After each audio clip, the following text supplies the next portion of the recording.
Simpsons Index, an online spreadsheet that is also a podcast. This is the podcast. Coming to you out of SideQuest Studios, this is the Simpsons Index, episode 147. Hello out there, I'm your host, Elliot Jay O'Neill, and joining me from Washington State in the United States is the guys from Ultra 64, Steve Guntli. Hello, how's it going? And Woody Ciskowski. Yay! Excited to have our voice travel far across the earth. Yes. There's a whole other fictional continent of Australia that apparently doesn't really exist over here, but I believe that you exist, so. We're going to ask them which way their water runs down the toilet. Have you retired the dollary dues yet? I'm sure these jokes have been made every time. Is it true that there was I remember reading there was a petition in Australia to have the official currency changed to dollary dues? Was that a real thing, or is that just a gag thing that somebody did? Of course it was. There's a change.org petition for everything. And yeah, I for one support the dollary do currency. Absolutely. Couldn't be doing worse than our currency right now. Oh no. But anyway, this is not a financial podcast. This is a cartoon review podcast known as The Simpsons Index. This is a podcast where we watch and review 3 episodes of The Simpsons at a time, but there's a twist. Each episode must come from a different decade. Now, Woody and Steve, you guys are new to the show. We like to ask our new guests, what's your Simpsons history? Where did the show begin with you guys? Absolutely. You want to take it first? Sure. Yeah. Well, so I'm a huge Simpsons fan through sort of, I guess, the golden years, seasons 3 through 10. And I always associate it with my mother because she was actually a Matt Groening fan before he started The Simpsons, reading the Life in Hell comic books and things like that. So she eventually introduced me to it, and we usually watched it together and just had a big fondness for it. And then I finally, got them on DVD, and it was interesting. Occasionally when I had it on DVD, I would encounter episodes I had never seen that I didn't know existed. There's one in the second season where Principal Skinner dates Patty, I think. Yeah. I had no idea that episode even existed. Yeah. So that was kind of cool. But yeah, and then I think I dropped off probably watching it regularly, not until maybe season 16 or something like that. Okay. But just when TV became not worth it anymore. Hey, season 16 was a good drop-off point. That is a particularly bad season. It kind of was, yeah. For me, I was a day one adopter. I'm a couple years older than Woody, so I was there day one, the first episode in 1989. I watched it live with my family, and we had Simpsons roasting on an open fire on a VHS cassette that we wore out to death over the years.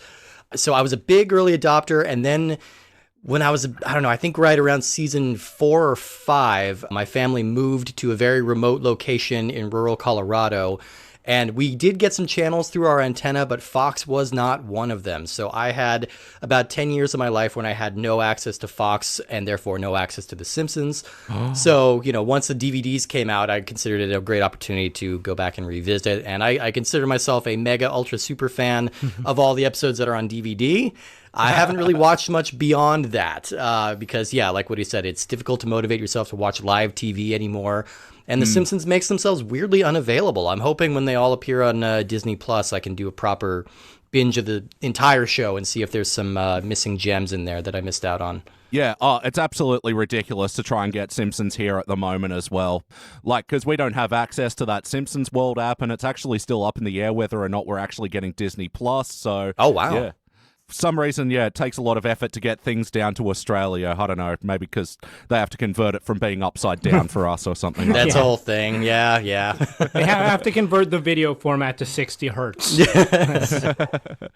And just to mention your podcast as well, Ultra 64, I brought you on today because, absolutely in love with your show because... Oh, thank you so much. I'm a huge Nintendo 64 tragic. I grew up with the N64 and the Simpsons. They were my 2 big things. Yeah. So yep, we're very much the same. Yeah, exactly. And now we all have podcasts. I think that's not a coincidence. Yeah. But it's interesting hearing you talking about, missing episodes because, with the whole Australian conversion thing, we have the PAL cartridges, you guys have the NTSC. So on your show, I get to hear about all these weird and wonderful games that we totally missed out on. Recently you did Lode Runner and Paperboy. None of those made it down here. Oh, no, you missed out on Paperboy. You didn't miss much.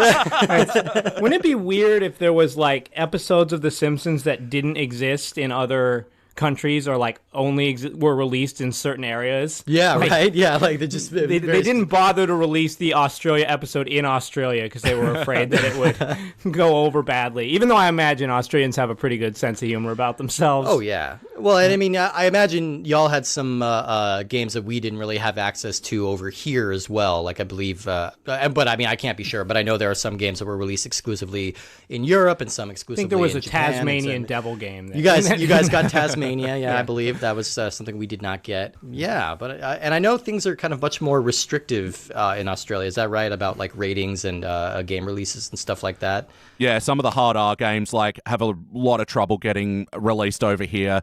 And the weird thing is it's not to do with violence usually, it's to do with drugs. There's a specific thing where if you take drugs in a game and it's a reward, it'll really come up against the ratings board.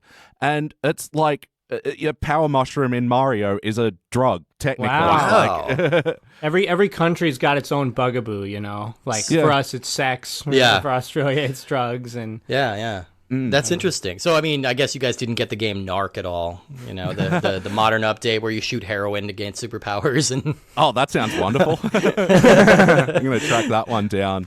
oh yeah, I do feel like there's a little, like, at least crossover sort of between our show and yours in the sense that it's sort of, the joy in it is in the completeness because there's been so many podcasts, I'm sure, that talk about either the golden age of The Simpsons or the huge games for N64, like your Mario 64s and your Ocarina of Time and stuff like that. But really, it's sort of we're about the gristle, and we're about like what happens in between the great episodes and the great games that sort of fills out the ranks. And I feel like that's what your podcast is kind of about too. That's right, man, because it can't be all, smiles and sunshine, they're monorail episodes. Yeah, exactly. Can't all be Cape Fears. Yeah, exactly. Yeah. And digging through the gristle is, it helps the nice cuts of meat, shine a bit better. Like, is that the metaphor? I don't know. You're so. polishing Yeah. up your meats. Yeah, exactly. Putting them out for display.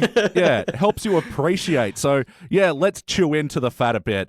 We just watched Season 30, Episode 17, My Sports. First one. Terrible title. It's The puns get more and more tortured as the years go by. The Simpsons titles have always been really reaching. Oh, yeah. But My Shorts just... it's My Sports. My Sports, yeah. It doesn't work in any form. First released in March of 2019, directed by Rob Oliver, written by Rob Lezebnik. In this episode, Bart and his friends get really good at playing a League of Legends style game, and Homer becomes their coach, and Lisa's also pretty distressed. Hey guys, what did you think? Well, this is the only Season 30 episode I've seen, so it was striking in a couple of different ways. Firstly, like, the show looks amazing now. Like, it is so crisp and, like, well animated, and, like, there's no weird, like, front faces or crazy side mouths or anything like that, or some weird lip syncing errors. Like, HD era shows, they look really good. Really clean. Really clean. I don't know. Clean. I might debate you on the sort of personality aspect of them, okay. There we could run into it. But I mean, in terms of like being a very crisp, clear, well-animated show, it looks great. The other striking thing I noticed was Julie Kavner's voice sounds very different than it does. Like even like I think I've watched all the way up through season 18 consistently. And I don't know if it's a change in her voice or if it's a change in her personality. It's much more naturalistic and kind of flows. It kind of reminds me of like in the Simpsons movie, like her performance in that, which is like really heartbreakingly good in that movie. I feel like she's kind of applying a little bit more of that natural voice work to her character, which is great. I think that's awesome. She's found a way to keep the character fresh and interesting.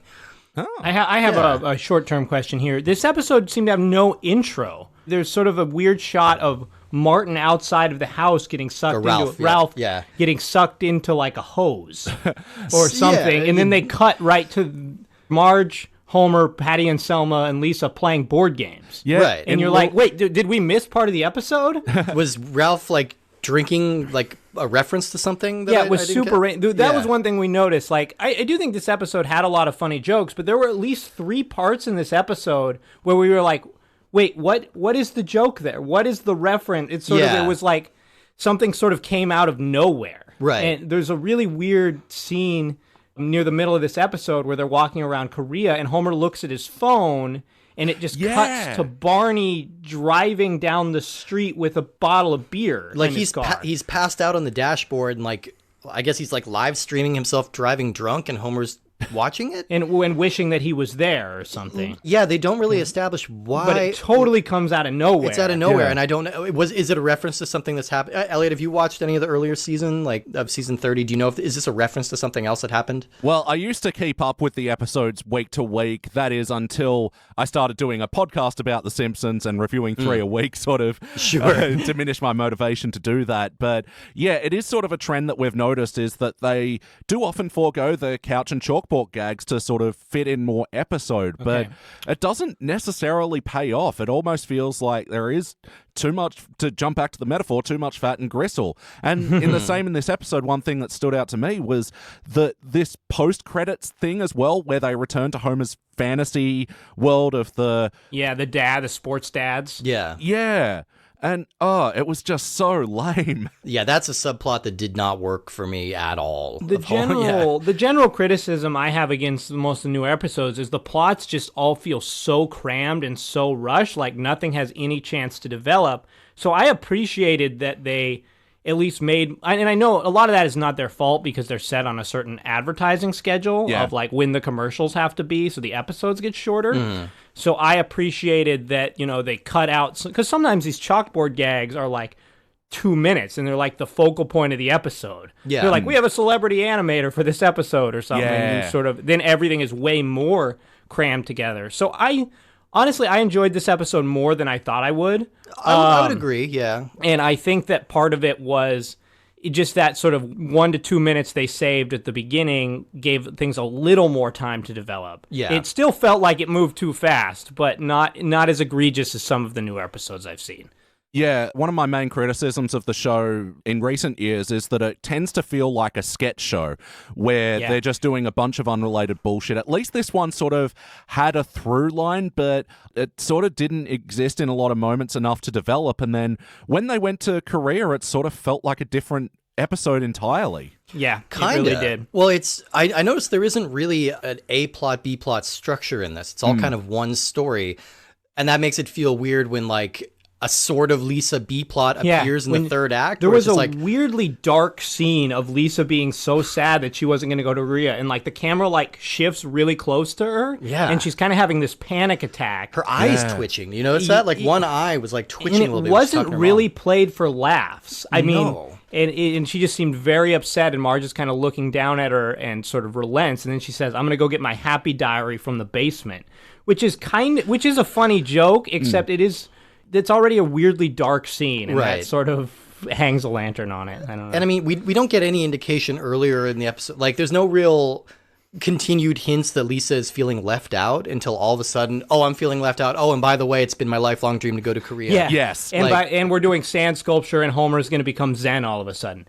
That felt very out of nowhere. And it also seemed like I imagine that, at this point, you got to be really reaching for ideas. It feels like the esports thing was generally well developed enough. They didn't need that extra stuff. And it felt like you could make a episode about Homer sort of adopting a Zen lifestyle and it being its own episode. No, absolutely. And there was in the sense of side plots, there's a weird thing where he just kicks Milhouse off the team, and then some other random kid is on the team. Yeah, and again, who's that kid? It's like, is this an idea that was supposed to add to the plot or go somewhere, but they didn't do anything with it? It was also jarring to see Krusty's daughter. Like, here, Sophie, she's being played by Natasha Lyonne. Last time I saw her was when they first introduced her, and she was played by Drew Barrymore. Elliot, do you know if she's come back in any other episodes? I know of at least one where Sophie did return, and she was replaced by Natasha Lyonne, and it is very weird because she does not sound at all like the original Sophie, and she's only doing a Natasha Lyonne voice. It's like...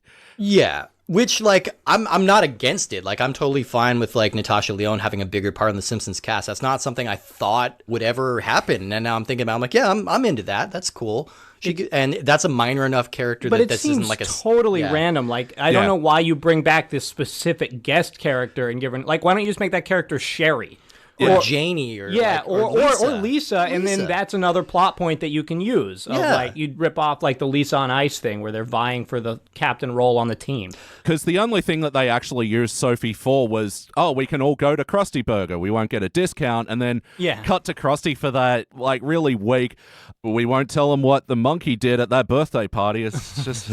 Yeah, I don't know about that one. That's just a more general criticism I have against the newer Simpsons in general. And I think the joke that stood out to me with this is Lisa says, I'm going to be bad and so I can get a present. And she says, I'm going to go rip up my homework. And then obviously the joke is we know that she's not. And then she says, oh, actually, this bibliography does need adjusting, which is a funny joke. Yeah. But I felt like in an old episode, basically the way that joke should happen is she says, I'm going to go rip up my homework. You see her run to her room, and then you hear a voiceover. Actually, this bibliography could use adjusting. Yeah, and yeah. the joke is like 5 seconds long. Yeah. Here, she runs back with the homework, looks at it for like 10 seconds, deciding whether or not to rip it up, says that the bibliography needs adjusting, and then they cut back to her in her room editing it. Yeah. Yeah. And it's like, we've gotten the joke, and now we're just kind of adding more stuff to this that doesn't need to be there. And it's the same with that Krusty Burger joke of like, we won't get a discount, but we can go there. And like, that's funny enough in its own. You don't need to cut to Krusty to have him make some comment. Right. That's it. And there is a bit of wasted time in this episode as well with that Homer, when Bart's in the shower, it's like, you'll get paid for this? And Oh, yeah. That way, we're going to see that joke again in one of the next episodes that we do. Oh, yeah. Oh, that's right. And how much is this free weekend resort? I mean, and I like the idea of like an older white man being baffled at the idea that you can get paid to play video games. Like, I feel like that is a common reaction to people who get to do that for life. Yeah. Like, that's my reaction when I see that, like, people are paying money to watch other people do live streams of Fortnite. Like, that's insane to me. But that's something that people do. And overall, like, the esports part of this episode, I was expecting it to be handled very lamely, but it wasn't. It seemed like they knew generally what they were talking about, but there wasn't really any punch to it. Yeah, there's still I feel like The Simpsons generally has a lameness when they're trying to be modern, like, because South Park essentially did that World of Warcraft episode, like, 10 years ago. Oh, God. More than that, yeah, exactly. And it sort of felt timely there. Just like the design on their player avatars that sort of look like more cartoony versions of them. I was going to say cartoony versions of the Simpsons, but that's already the case. It's just like a weird design, and you're like, why do they look like the characters? Yeah. And then at one point, Homer says that Bart's kill count is 98%, which a percent is not a count. That is not how League of Legends keeps scores. I think they actually teamed up with Riot Games for this episode. Riot Games, creators of League of Legends. Yeah, I actually noticed there was a sly joke where they called in the Riot Police, and I was like, well done. Well, I was actually going to ask you guys, because, being a video game podcast, I tried to pick an episode that was somewhat related to video games, and there's actually not a lot in the later seasons, but I did find this one. You guys do an N64 podcast. Are you all about the MMORPGs and all that sort of online play or any of that? I've never really gotten into MMOs. I've never played League of Legends. I've actually never even played World of Warcraft. So just to be pedantic here, League of Legends is not an MMO. Oh, it's so I went through about more than a year of my life where League of Legends was the main game that I played. Okay. Really? And so I have played it a lot. And it is a very fun game to play with a team of people like there in person. So Bart and his team are playing it the right way. Yeah. And it is a game that changes constantly and forces you to constantly relearn its systems. And it is also a game that is no fun if you lose. Okay. Because it is very like you just sort of see yourself losing and start getting steamrolled, and it's very frustrating. So it's a game that really demands that you put in the time to stay good at it. So I do think aside from the fact that they basically, it was an advertisement for League of Legends, I do think that it's a good choice for this story. You can admire the fact that they didn't use the name League of Legends. They used Conflict of Enemies, which is really weird. Yeah. Is the joke that it's like the most boring name ever? Yeah. I mean, it has to be, right? Like, they have to know that's a really boring name for a game. Yeah, I guess so. No, it's interesting that they decided to do this because, we've noticed The Simpsons do this often where they just change the names sort of slightly, like their Star Wars parody is Cosmic Wars, and it's just like, have some balls, just do the thing. Like, who cares? And what was their Harry Potter parody? Was it like Angela Button or something? Angelica Button, yeah. Oh, okay. It was kind of a weird idea, and I'm not very familiar with the esports world other than we discussed it on our episode about StarCraft 64 because StarCraft is still a huge esport in Korea and places like that. But yeah, I don't really do competitive games very much. I'm really bad at video games for somebody who plays them a lot. So yeah, I wouldn't do well in any kind of competitive environment. But it is an interesting field. It's an interesting thing that's kind of emerging. Well, from a story standpoint, it was also weird that the way this episode ends is Homer becomes Zen, decides that competition is meaningless, and cuts the power off to the gaming stadium. And then the episode ends and they go back to the U.S., which I don't know what kind of tournament has a power outage and then just decides, oh, I guess no one wins. Yeah. I guess it's just over. And all the kids were blaming Bart too. Like, how was that Bart's fault? Just his dad did it. Like, Yeah, was that? Did they reveal that Homer had done that, or? I mean, I don't know. They not on screen. And so there's like it had no real resolution. Like, Bart should still be a top tier like esports player. They should still be invited to tournaments just because this one ended in a weird way. Like, I don't know. Well, I was wondering because there was a League of Legends documentary recently that I just actually out of nowhere happened to watch the other night. And in their like season 2 finale tournament, I want to say, they had disconnection issues. Like, and they had to keep restarting this game between these two teams, and it was like a best of 3. This was the third one. It was all tied up, and yeah, at crucial moments, it kept disconnecting. But they like finished it, right? I think eventually the next day or something, because usually these best of 3 tournaments can go from like an hour to 2 hours or something, and this one went for 7 hours, and they just had to at the end of the night go, everybody go home, we're going to give you some in-game currency and stuff, sorry about this. Yeah, that's insane. So yeah, I was wondering if that was a reference to it as well, maybe. Oh, yeah. So there was another reference that we just like were both kind of scratching our heads at. And it's after they deploy the riot police in the end, they start playing the theme song from MASH. Yeah. What is now, I haven't watched a lot of MASH. I've seen the final episode. And I think they might, like, some of the images of the kids hanging on the drones, like being helicoptered out, like might have been a MASH reference. But otherwise, I didn't really get what the reference here was. Is it just trying to create like incongruous music with the violence or something like that? How does MASH end? Do they like evacuate parts of Korea or something? Well, I mean, like maybe that's the reference, just because it's in Korea and it's a war or something. Like, maybe that's it. Okay. Yeah, I guess. That's a stretch, though. Yeah. Like, that's not the immediate thing I'm connecting to. But yeah, I just remember the series ends with like, the main characters being helicoptered out of the medevac zone. No, because it weirded me out. Like, why are they playing Suicide is Painless? Like, what are they? Yeah. So and weird. what was the music that they played at the end of the episode? It was like not the Simpsons theme.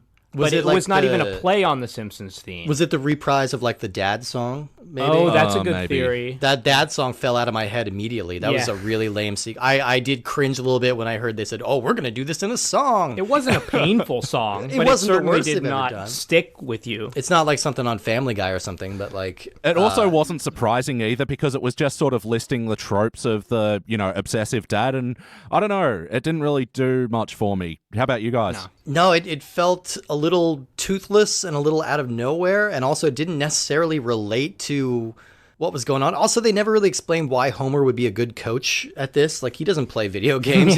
He's just sitting there being a bully, I guess. Maybe that's what makes him a good coach. But and honestly, I thought they spent too much time with that detonator guy doing, a bunch of jokes of your typical streamer guy. And not enough time with like Homer being out of his depth, coaching for something he doesn't even know.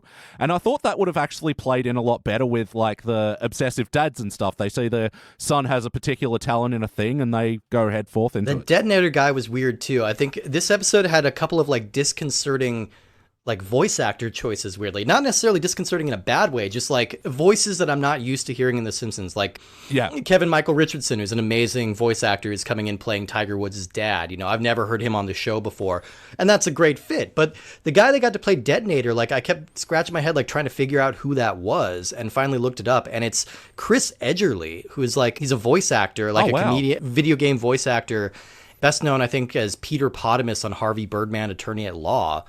Like, it's a really random pull, and it felt like because he was this new voice in this cast, like, I didn't recognize, he felt like he was somebody, like a bigger name, or like maybe they tried to get a bigger name and just kind of ended up. Was Harry Shearer in this episode at all? Yes, you heard Lenny and you heard Skinner a little bit when Skinner was fighting over the money, and Lenny fell down the stairs. Yeah. And I usually don't like the cutaway jokes, but goddamn, Lenny falling down the stairs fucking got me. Lenny getting hurt is one of the most enduring funny things in The Simpsons. It is never not funny. The line, ow, my eye, the doctor says I'm not supposed to get pudding in it, is one of the all-time great lines of Lenny getting hurt. Or him getting the spring stuck in the eyelids.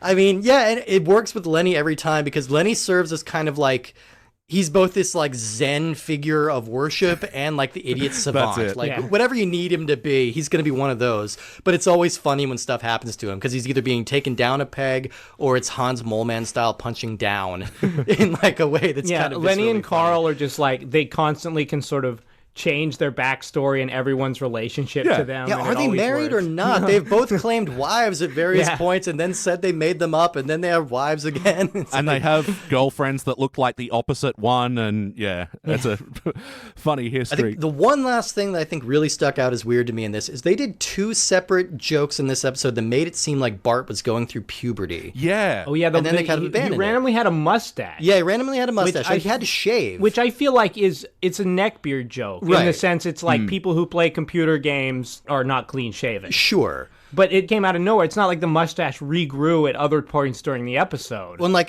that should have been like a reveal that it was like food or something on his lips. It just kind of looked like a mustache. It was weird for it to be an actual mustache that he grew. And then later they make a joke about, oh, you know what boys his age are doing in the shower, you know? Like... He got sprayed by a skunk real good. That was pretty funny. That was a good line. And he just seemed giddy about it. That's the other thing I'll say. Dan Castellaneta is still phenomenal. Yeah. Like he is not, if he's lost any steam, you can't tell. No. He has done more for The Simpsons than almost anyone. Oh, he's such a pro. Yeah. Yeah, because you can definitely tell like Harry Shearer in his delivery just feels like, okay, I'm doing the voice, but I'm not putting in any effort. Sometimes he literally phones it in. He's literally on a phone writing in his lines. No, that's it, because he's based in London now and he literally phones in his performance. And I agree with you about Marge because it's interesting as well because we've actually noticed that she's been losing her enthusiasm in her delivery in recent years. But yeah, I agree. She was on pretty well this episode. It works okay for Marge because she's generally not a character that needs as much energy. No. But and again... These are all actors who are pushing 60 or in their 60s or 70s at this point. Like, obviously, you're not going to have the same passion for it you did 30 years ago, you know? It is amazing that Dan Castellaneta is just... The Homer sounds exactly the same. Yeah, Still every great bit delivery. is enthusiastic and gleefully stupid, so props for that. All right, so next question on the questionnaire, wackiness. Was this a particularly wacky episode of The Simpsons? Kind of subdued, right? I felt it was kind of subdued. Well, I mean, it did have that long, the dad dream sequence... No, you're right. I guess it was not that wacky of an episode. No, pretty tame, I think, in terms of wackiness. Yeah. We got a bit of wackiness once we got to Korea and, you know, the excessive drones and then, of course, the riot afterwards. They didn't use much of, like, the Korea set piece, you know? Like, when usually with episodes where they go to another country, like, that's every joke comes from that. I did like the kimchi silo that randomly exploded. And then the one joke about the Simpsons animation studio and casino. Oh, that was a good joke. That was pretty solid, yeah. Because they've been operating out yeah. of Korea for a long time, so... I did like the wacky joke of, like, Nelson had programmed that bot to be punching itself. Yeah. And the screen said, why am I punching myself? Right. Yeah. But yeah, overall not a particularly wacky episode and, you know, doesn't make it inherently bad or good, but we like to discuss it on the index and also in relation to the heart. Did you guys feel the heart in this episode? No, that was the big thing I think we were really losing in this one. Like, you know, I think there was a time, like, it would have been a big deal for esports to be the subject of a Simpsons episode. It would mean, like, oh, you've made it. You're part of the mainstream. Well, if you look up this episode, like, Simpsons esports, there's news articles on, like, Polygon of, like, Simpsons has an esports episode or something. But it feels very, like, I don't know, somehow The Simpsons always just feels lagging behind. Like, if it's in a news story, they'd, like, oh, cultural institution, The Simpsons is now acknowledging this. And you're like... The Simpsons has acknowledged everything. They've never been a topical show. No, and they don't need but to like, be. I feel like by season 30, it no longer feels like a badge of honor that The Simpsons is covering you. It's kind of like, oh, okay, they've gotten to that idea Yeah, now. exactly. They've made it at that point on the list. Yeah. They were reaching in this episode as well because they were like, did a big thing on coffee pods as well. And I guess there was a little heart with Marge towards her, newfound love of coffee pods. Yeah. But again, it was all to manipulate, and they didn't really follow up on it. Like, they could have done something where she's like addicted to coffee. We've seen that Marge has an addictive personality. Yeah, it would have been a good side plot. And like, maybe now she's a coffee junkie or something. I guess the closest that they sort of got to heart is when Marge and Lisa are making the little sand sculptures. Yeah. And then she sort of Lisa's persuading her that she needs to destroy it. But we also don't get any payoff on that from Marge. It immediately reverts to Homer's payoff. Marge and Lisa Where are usually... they also Oh, sorry. No, go ahead. Oh, I was just going to say, when they do it with Homer, it just feels like they're doing the exact same plot beat again, and it does really make that doing it with Marge feel really perfunctory. Yeah. I mean, I think Marge and Lisa are usually the heart of the show. Like, they're less wacky, but they're usually where sort of the emotional aspects come from, and they were just very cast aside in this episode. Yeah. Totally. But ultimately, did it feel like an episode of The Simpsons? Were the characters behaving like themselves? Does the show remind you of the classic years? What do you reckon? It doesn't really feel like a classic Simpsons to me. I think it's just something to do with the pacing and the structure of the episode. It just feels a little... It doesn't really feel like it's trying to rip off anything else, though. It feels just like kind of its own new different show. It's its own new different thing. Yeah, it's kind of evolved. You still get the touches, you still get the characters and the general setting. But yeah, I don't know. It doesn't feel like The Simpsons that I've really grown up with in a very direct way. That's not to say it's like disposable. This could be better for I mean, for what I don't know if this is a direct answer to your question, but I occasionally will just watch a random new episode of The Simpsons, and sometimes they have been of a level of quality where I have to stop watching it because I am embarrassed by some of the jokes that are made. And usually if it's something that's sort of near or at least that I know about, like esports to some extent or computer games, I was afraid that this was going to be sort of an embarrassment, but it was not at all. No. I don't think it was great. But I thought it delivered enough laughs that it felt fine to have the Simpsons name on it. Yeah, it didn't feel like a terrible chore to sit through it, like some episodes do. No, I totally agree. And, in this question, we like to explore character integrity as well. And I think the characters were mostly themselves. I just think there might have just writing the episode and motivation and stuff was just a little bit off, but like no major integrity breaks, right? Not really. Bart didn't really seem to have much agency in this plot, considering how much of it centers around like him being this esports guy. Like, we don't really get a sense of why he loves this game or like if he's getting tired of Homer pushing him around. He's just kind of there to facilitate the plot a little bit. Homer is sort of very smart and manipulative. He references Malcolm Gladwell at some point, which I don't feel like Homer reads a lot of Malcolm Gladwell. No. Because he says like, I bought Bart this computer to get him addicted to it. And then he buys the Keurig for Marge to sort of distract her from this, which is, Homer is certainly a manipulative person, and that's not irregular for his character, but usually he's much dumber about it, and it doesn't work as well. Yeah, there's a lot of intent here, yeah. Yeah, like in a later episode where he breaks the Keurig machine because they don't support... No, I'm kidding, that doesn't happen. But yes or no, would you watch this episode again? If it was on, I wouldn't turn it off. Yeah, if it was on, I think that's a good way to put it. Like, when they come out on Simpsons or on Disney Plus, and we're trying to be like complete through all this, I won't skip it. I'll pop it in again, and maybe it'll stack up more favorably compared to the other episodes that season. Honestly, if every episode of season 30 it was of this quality, I would be comfortable watching the whole season. That's fine. Yeah. It's generally low-key and comfortable and not terribly offensive, so yeah.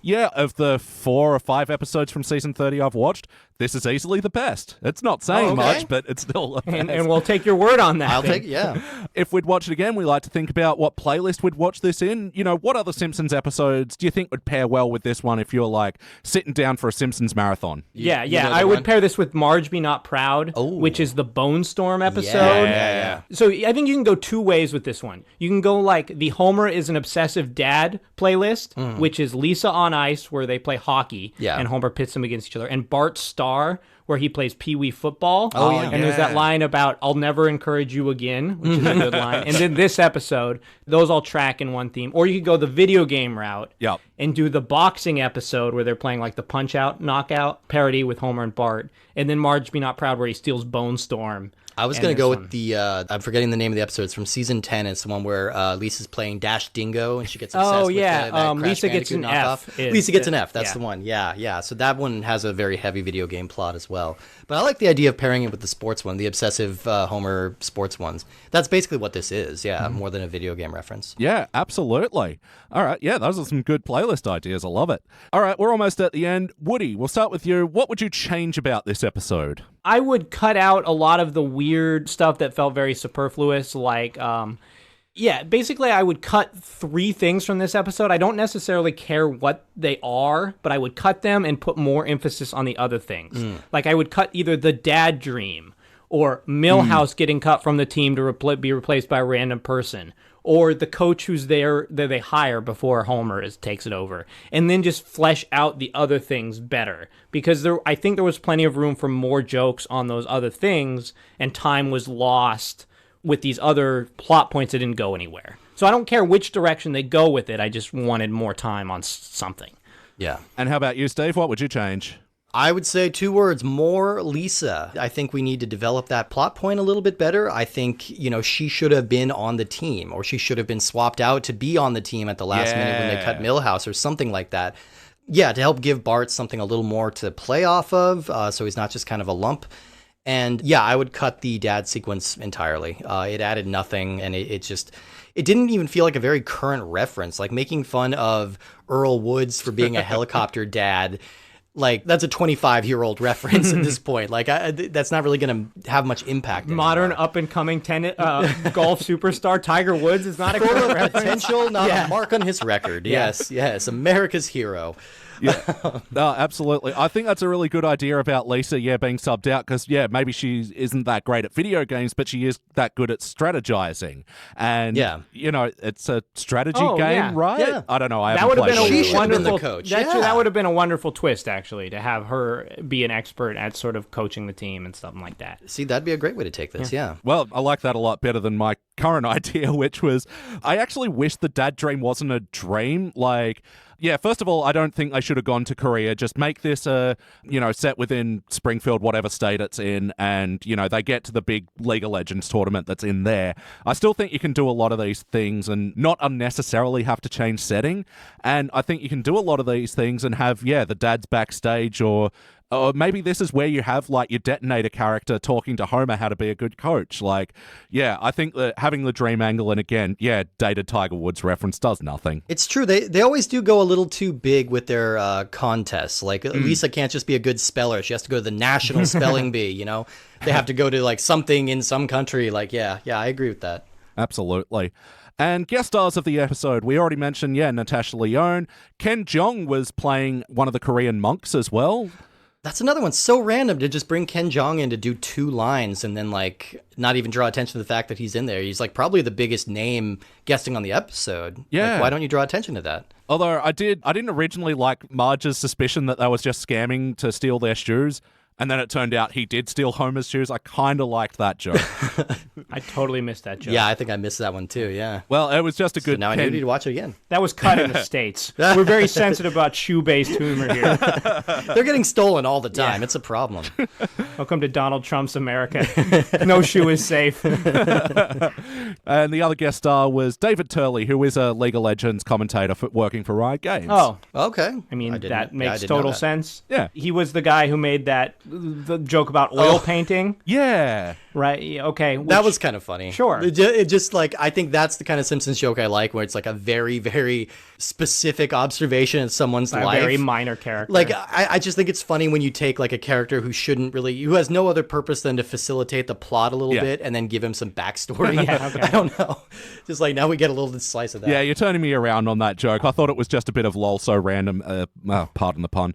All right, we're here. Woody, do you have any other notes? No, I was pleasantly surprised. And Steve, any other bits from the episode you want to mention? I was mediocrely surprised. It was a minor episode. I was expecting it to be kind of a disaster, but I think it was just more of a minor, pleasant episode. It wasn't too bad. All right. Well, that must mean it's time for my final notes. I liked the team was called the Evergreen Terrors. I appreciated that pun. Yeah. Good name. Oh, we also like the Ogden Villains. Was that their name? Yeah, the Ogden Villains and the Calgary Lames, which I have a friend from Calgary, so they'll appreciate that.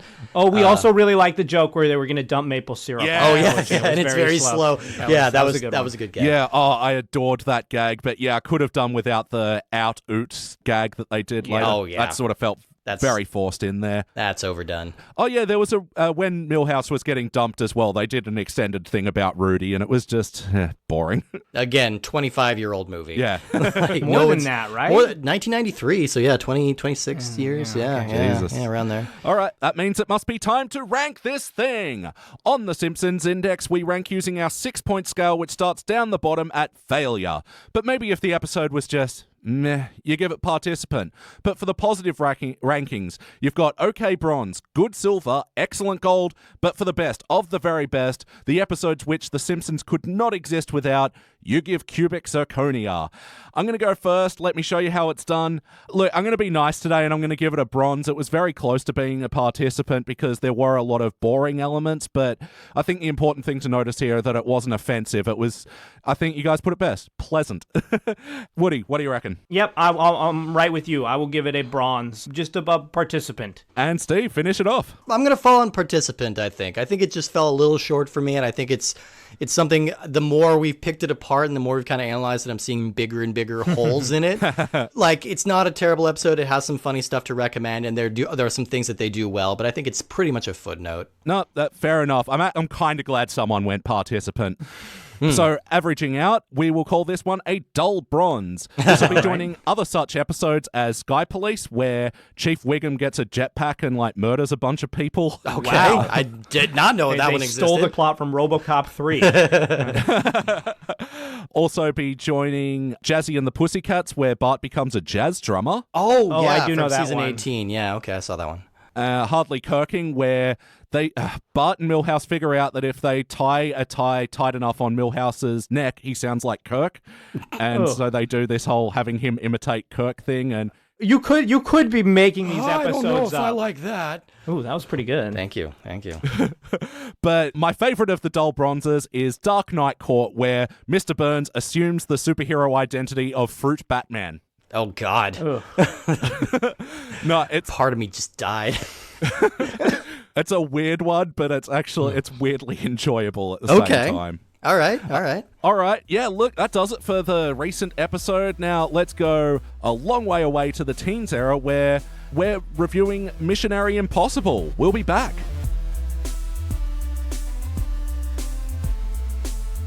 And we are back, and we just watched our teens era episode. This was Season 11, Episode 15, Missionary Impossible. First released in February of 2000, it was directed by Stephen Dean Moore, written by Ron Haig. In this episode, Homer promises PBS $10,000 that he doesn't have, so he uses Reverend Lovejoy to help him escape to the South Pacific, where he becomes a missionary. Guys, what do you think? I really love this episode. It's always been a favorite of mine. I think for a lot of people, The Simpsons kind of tops out at season 10, but there are some really high quality episodes going up to, I would say up to season 13, 14, 15. They become a little less classic as they go on, but I think this one's a stone classic. It's got some of the funniest lines of any episode, and I always love when they take on religion. This is one of those areas where The Simpsons is always pretty insightful, and since it's not something they need to be current or cutting edge on, they can just kind of make more universal observations, and that always works really well for me. The thing I remember about this episode is that the first act of the episode before the commercial break is one of the all-time great first acts of any Simpsons episode. Incredible. It moves so smoothly, and there's so many hilarious PBS jokes. Betty White is really funny. She's super funny. And then it ends with one of the all-time great Simpsons lines, "I don't even believe in Jeebus. Save me, Jeebus." And Homer's nose pressed up against the window of the airplane. Oh, it's such a perfect first act. I don't think the episode maintains that level of quality through it. So my memory was, I love the first act, and it gets less good, and that kind of held up as getting less good as it went on, and the ending totally sideswiped me. I've probably seen this episode 4 times, but I totally forgot that's how it ended. It's so clever to just put him in such peril and do what seems like a cop-out, but an excellent reference to the start of the episode. Right. It's very much of this era of, well, first I should clarify. Am I allowed to swear on the show? Fuck yeah. Okay, good, because this is very much like a fuck you audience kind of episode. Like, it's kind of a, they were rescued by, let's say, Mo joke. You know, it's like they don't really have an ending or a way to get it off, so they're going to make some kind of metatextual joke. I think this one's funnier than usual when they do this, because it is so blatant and such a slap in the face. And like, they knew going in, they have no way of getting him off this island. They have no way of resolving this story. Well, I totally But they brought it forgot, back like, to another the joke. episode is engaging and moves so nicely and smoothly that I thought it was only the second act when Homer and Lisa Jr. are falling into the lava. I thought there was a whole nother act after it, but it's not. Yeah. No, you're right. It just totally sideswipes. And yeah, I had to ask because we don't have our public access channels do this in Australia. Is this a thing? Like, do they... Oh, the Pledge drive? Pledge drive? Oh, definitely. Pledge drives. Yeah, very big thing. Like, they like interrupt a show and hold it hostage? Like, that's actually a really good way of putting it. That's how it would be. And that was always my least favorite thing when I was a kid because, you know, PBS was one of the very limited channels that we actually got. So I would watch it a decent amount, and anytime I would get in a real groove and find something that I liked, like a Red Dwarf or some kind of random British comedy, they would always interrupt it. You know, I think this is how I was introduced to Monty Python this way, and like oh, wow. Father Ted, shows like that I really liked. But they kept always getting interrupted by people. In that spirit, Elliot, do you know what show they're parodying with Do Shut Up? With the soccer hooligans, because that's not what I always associate PBS with, like Masterpiece Theater or like classical music shows, so I don't know what this is supposed to be. I thought there might have been a little bit of the young ones, but I wasn't sure if there's more of a specific reference. Yeah, I mean, we Australians, you know, we absolutely adore The Simpsons, but there are sort of these things where we have to kind of piece together what the references are. But yeah, so we've got this weird combination of this one of the PBS, which is very much an American style of public broadcasting, and also the British sitcoms, but like that's a good point. We are totally inundated with British sitcoms. Like the BBC over there has a great relationship with our ABC over here. So yeah, we grew up on all that stuff. Yeah, Red Dwarf, Young Ones, and yeah, more recently Father Ted, Black Books, and all those wonderful British sitcoms. Do you guys have much of a history with those, or? No, I don't know anything. I mean, I know Monty Python, but what was Young Ones? Young Ones was a very wacky, kind of surrealistic show for me when I was like in the punk community back in high school. Like, I have a hard time envisioning that. That was a thing. That was me. But like, that was kind of a big punk show because they would play a lot of like classic British like punk songs, and it had like Rick Mayall in there, who was like this really wacky, like aggressive punk character, and they lived in this rundown house, and like just wacky shit could happen, like aliens invade sometimes randomly. It's kind of like if you've seen The Mighty Boosh, it's similar in tone to The Mighty Boosh. Yeah, basically for university or college students sort of living together, you know, yeah, you had one that was an anarchist, one that was a punk, one that was your straight man, and then a hippie, and yeah, they get up to all this sort of stuff, breaking bottles over each other's heads, you know, giving each other a smash on the noggin and all that. Yeah. Having a row with the wanker. Yeah, which is a very funny line. There's a line that Homer gives where the mother character comes in the show, and he says, "The mother is the voice of reason," which is the exact same reading he did when watching The Three Stooges in an earlier episode. Mo is their leader. Yeah. He gets very observational. Yeah. It's just like, oh, I get this. Yeah. Excuse me. Yeah. So yeah, let's talk about your history with this episode. How many times do you guys think you've seen this one before? Oh, God. Probably about a dozen for me. This is one I go back to quite a bit just because anytime I'm doing a rewatch, I don't know if y'all are the same way, but like I like to put on the DVDs in the background while I'm working or while I'm like doing chores or something like that. So this is one I've absorbed maybe more than I've directly watched. You are a much better multitasker than I am, so I don't usually do that. I think I've seen this episode maybe 4 times. Just because when I rewatch seasons, I don't usually reach for the season 11 DVDs. Sure. I probably have rewatched the first act more than the rest of the episode. Oh, yeah. Yeah.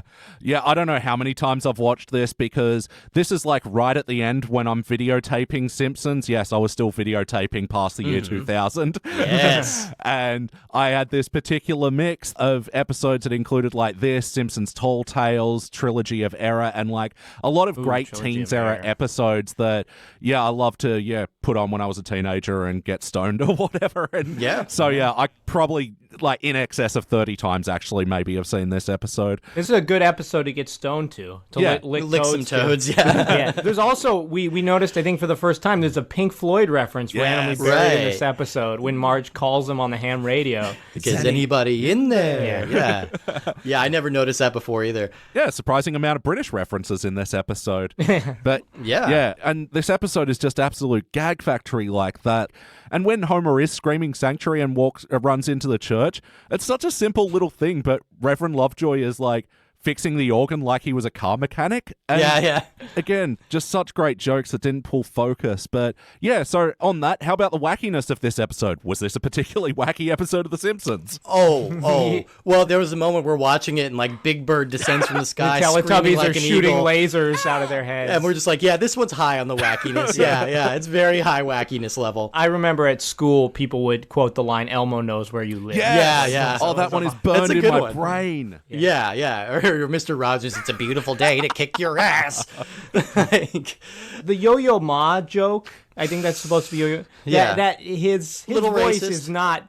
They could have found a better thing to do with Yo-Yo Ma than, I like than the idea You of- Die Now. of him using a cello like a bow and Yeah. arrow. Like I like that they put a wheel on like the base of his cello so he can be running and doing that. But No, yeah, that's fine. The launching of the bow is fine. That's I funny. just don't like his line. yeah, you die now is unfortunate. Yeah, I think there is actually a few unfortunate racist moments in this episode, especially. Yeah, once Homer does land on the island, it's unfortunate because these are like a few stains on this episode, which, yeah, make you go, that makes me not happy. But I do think overall the joke here is not on the natives. The joke is on the pedantic Christians who make a lot of big promises and then don't follow through on them. Like I think Exactly. the joke here is against the concept of a missionary. Well, and it as is most episodes, the joke is on that Homer is just an idiot. I mean, Yes. Yeah, it's put him in a situation and watch him be stupid. But I don't think he's like aggressively jerk ass Homer in this one. He's not no, like he means well. He means and well generally. That's yeah. that's what I think this episode. I think that it's good because it could have very easily gone into jerk ass Homer, but when he starts a casino, he intends it to better everyone's life, and it immediately falls apart. Oh yeah. And I don't even like macaroni salad, but look at me. we also get a rare moment of Yardley Smith playing a non-Lisa character, even though it's totally Lisa. But like, she's doing the same Lisa voice, but she's not. She's playing Uwe Wooey Luki Tanawanje. Wow. There we go. I got it. Oh, well done. Which he shortens to Lisa Jr. And I do feel like probably a lot of the depiction of like the native islanders is pretty racist, but I also don't think this is a specific culture that exists anywhere. This is kind of like a Gilligan's Island idea of what like natives would behave like. Yeah, I think it's important that they didn't put a geography pin on where this was. Right. Yeah. They're not trying to make it a specific place. It's just kind of like this very cartoonish idea of an island. And they do like try and pick apart at some of the stereotypes. Like, okay, I didn't like the payoff of the joke, but I liked the joke that Craig and Amy taught the native women shame, and so all the topless women went over to this other island. Yeah. And it sounds like this vague partying I sounds. feel like that's where the joke should end. Right. And the then- bouncy took it away. Yeah. Yeah, that was a shame. But like, I think that's a funny idea. It's like not only are all the naked women on this other island, it sounds like they're having a great time. You can you can hear some quiet like partying sounds and giggling over there. But they have some moments in there that I think are pretty funny and generally well-meaning. Yeah, it is sort of like, how do I put, like, it is a wacky depiction, and I think, you made a good point that it is more of a vehicle to sort of have this, meta commentary on, Christians coming in thinking they could fix the place, and, white influence in general. Well, and they ask, like, the natives ask a bunch of, like, really relevant questions of, like, if God is all-powerful, why does he care if we worship or not? Which is a wonderful question. Yeah. And I really like the enduring. There's about 3 jokes in this episode where someone tells Homer, like, forget all you knew in missionary school. Tell us all you know about nuclear power. Yeah. And then I think there's another one, and he just stares Long, sort of blank blankly, stares. which are great jokes. I love that. And I don't know, you could see like little subtle jabs at the hypocrisy of it, you know, because like missionary work is essentially colonization. Yeah. It's like the last legal colonization we can do. Yeah, we're going to send someone to your remote culture. We're going to impose our culture and our beliefs on you. And then we're going to walk away without making any significant improvements. So Craig and Amy started to dig a well. They gave up pretty quickly. They started to build a chapel. They gave up, you know, so it's kind of just about the prestige of saying you went on this missionary trip than actually doing any good for anybody. Yeah. So I think that's where the target of this is, and it's pretty pointed and it's pretty funny. In that, it almost feels like there was a couple places this episode could have expanded. Like Marge said that like Ned Flanders was green with envy, which would have been funny to see, like a scene with Ned just trying to contain his jealousy over Homer being a missionary.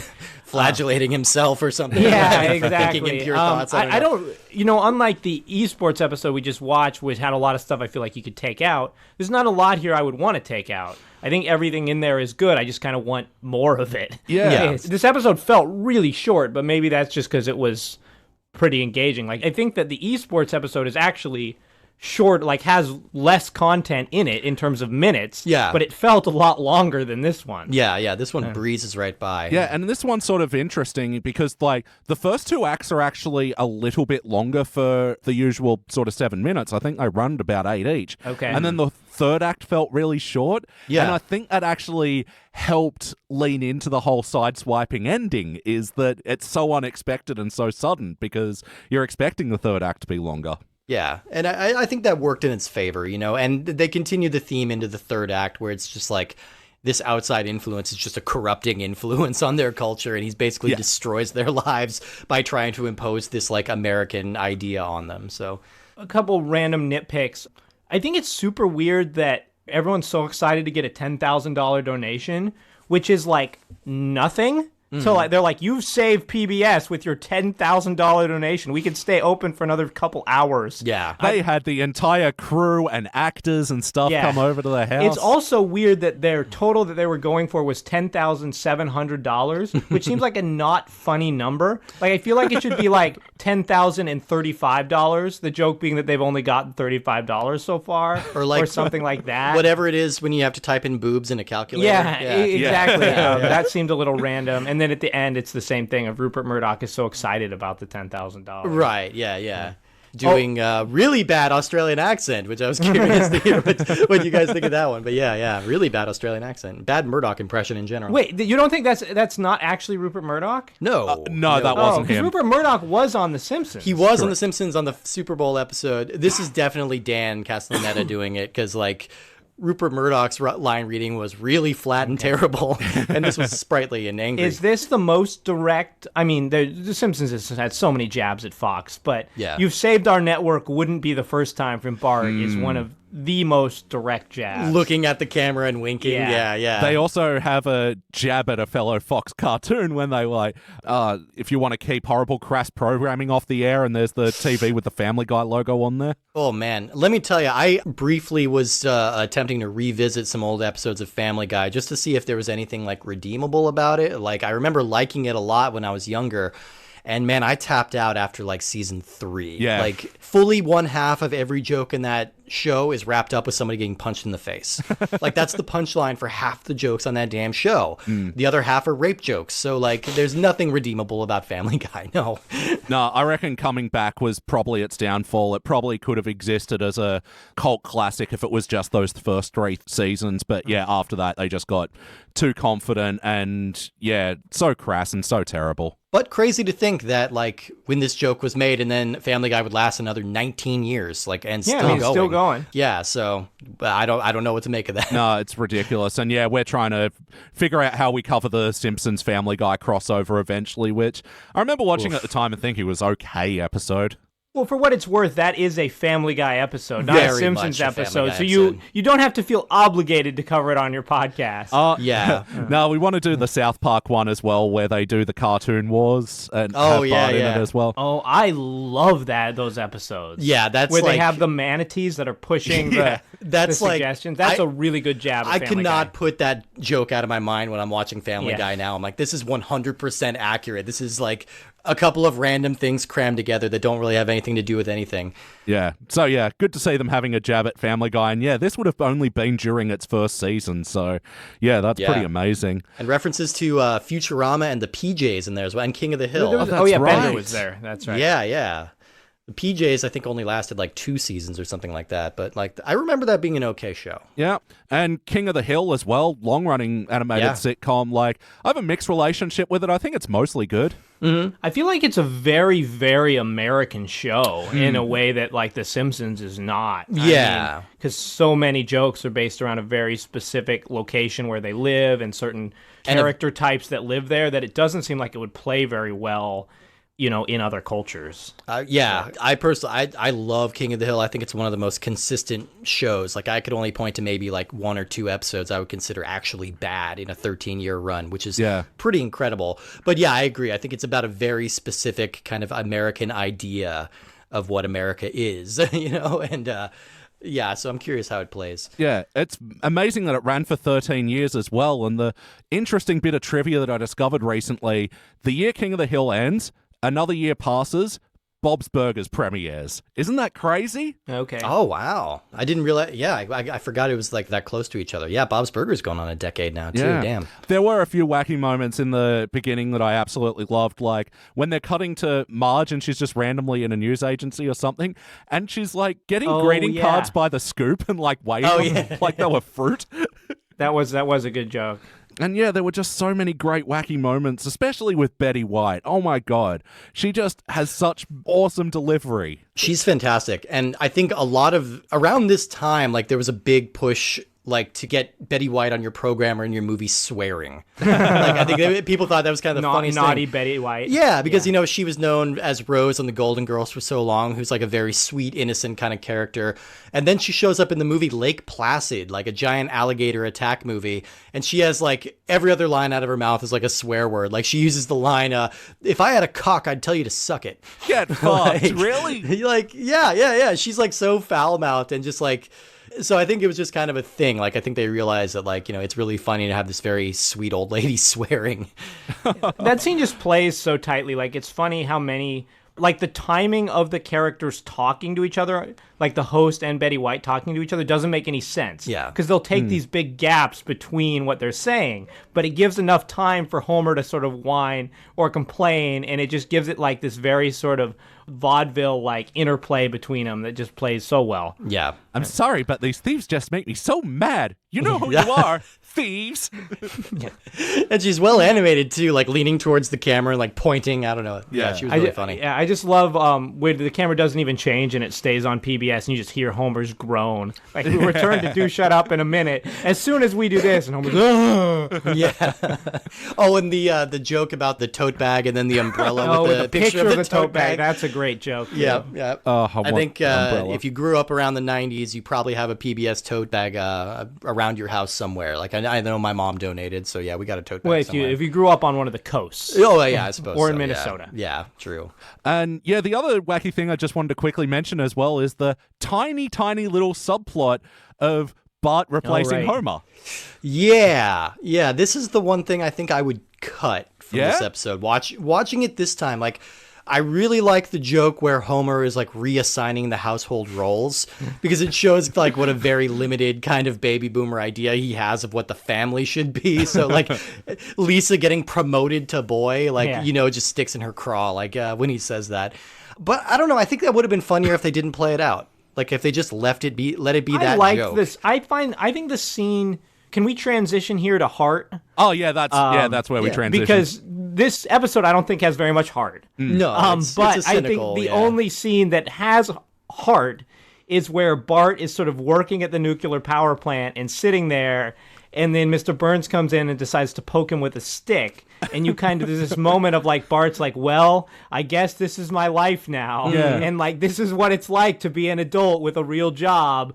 I feel like that sort of had a moment of emotional resonancy with me more than other stuff in the episode. Not that I get poked with a stick all day at my job. No. But he does like settle into that existential dread of just, oh God, this is a working man's life now. Yeah. Yeah, well, because I thought the bit of heart in the episode was, when he came home from the day of work being all tired and he just snaps at Marge and he's like, oh, wait, I'm sorry, let me take you out. And she's like, night's out is night out. And there was, this cute little moment between them. It's pretty funny. I think it's just like, it's so brief. Yeah. It doesn't really add necessarily much. And like, if they wanted to go with it, like maybe show what the girls are doing too. Are they trying to adopt their roles? Like, I doubt Lisa would be, but like, it might be a kind of a funny idea that everybody's trying to adjust to their new roles and Lisa's just resisting it because she knows it's stupid. You know, Marge is just kind of going with it. She's like, I'm a consultant. That's fine. I'll just keep being... Guess what I did at the supermarket today? Yeah, and the toaster's learning to suck the pacifier and all that. Right, yeah. So, how about the heart as well of Homer? Because I really felt his redemption as well when he started building the chapel without, like, instigation, like, just... And I mean, he has a line, just a subtle line where he says, I want to help you. Like, I think he does want to do good while he's here. And I think that's what he thinks he's doing. And then when he realizes he screws up, he tries to atone for it, which is not something Homer generally does. Yeah. I mean, I think that's something that almost all of the good Simpsons episodes have in common, which is that Homer means well. Yeah. It makes it so much easier to enjoy the episode, regardless of what the consequences of whatever dumb thing he does, as long as you feel like he's doing it to try and sort of help other people as opposed to just some random selfish reason, the episode's a lot more satisfying. Definitely. Yeah, absolutely. And even when he's building the casino, he's just working with the knowledge that he has that you can use a pelican to mix cement. Yeah. Oh, God, poor pelican. And then, and he's just going with what he thinks is, like fun and important things to have in life. We learned that his mixture of what he made beer out of, what was it? It was dry Dristan, which is just holy water. Dristan is a nasal spray. It's like a cold medicine nasal spray. Yeah, what do you have to look at? I didn't know what that was. No, So that sounds terrible. I don't know why he had a bunch of Dristan. Maybe it was brought down on the plane. Yeah, it's just the medicine they sent over. It's just a bunch of nasal spray. Well, it does the trick. Yeah, apparently. The trick, I think, would be horrible diarrhea. If it's anything like that. That was a prank that somebody did to somebody in my high school. They sprayed some Visine into somebody's drink, and that person got horrible diarrhea and had to go to the hospital, and that person was suspended. You're kidding. So I think if nasal spray operates on the same way there, then yeah. Oh, Jesus. Glad they didn't show us that scene. Yeah, that was cut. That was cut for good reason. So not too much more to talk about with the heart, but ultimately, did this feel like an episode of The Simpsons? Were the characters themselves...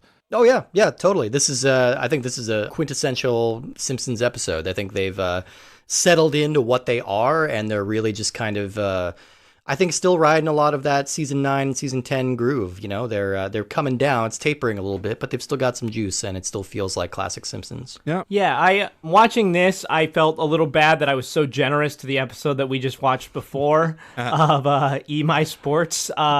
Because everything just clicks so much more natural here and feels so much less forced. And even though I don't feel like there was anything that wrong with the characters in the newer episode, everything, it all just matches much better here. And it's like, oh yeah, this is the Homer that I know. And honestly, this episode's about 90% Homer. Yeah. There's very little of the rest of the family, which is fine. But you don't see that very often. Unlike in the previous episode we watched, I wasn't missing the other family members. I was totally fine letting Homer just be Captain Wacky throughout the whole island. And it was really fun. Every little setup they put him in was really fun.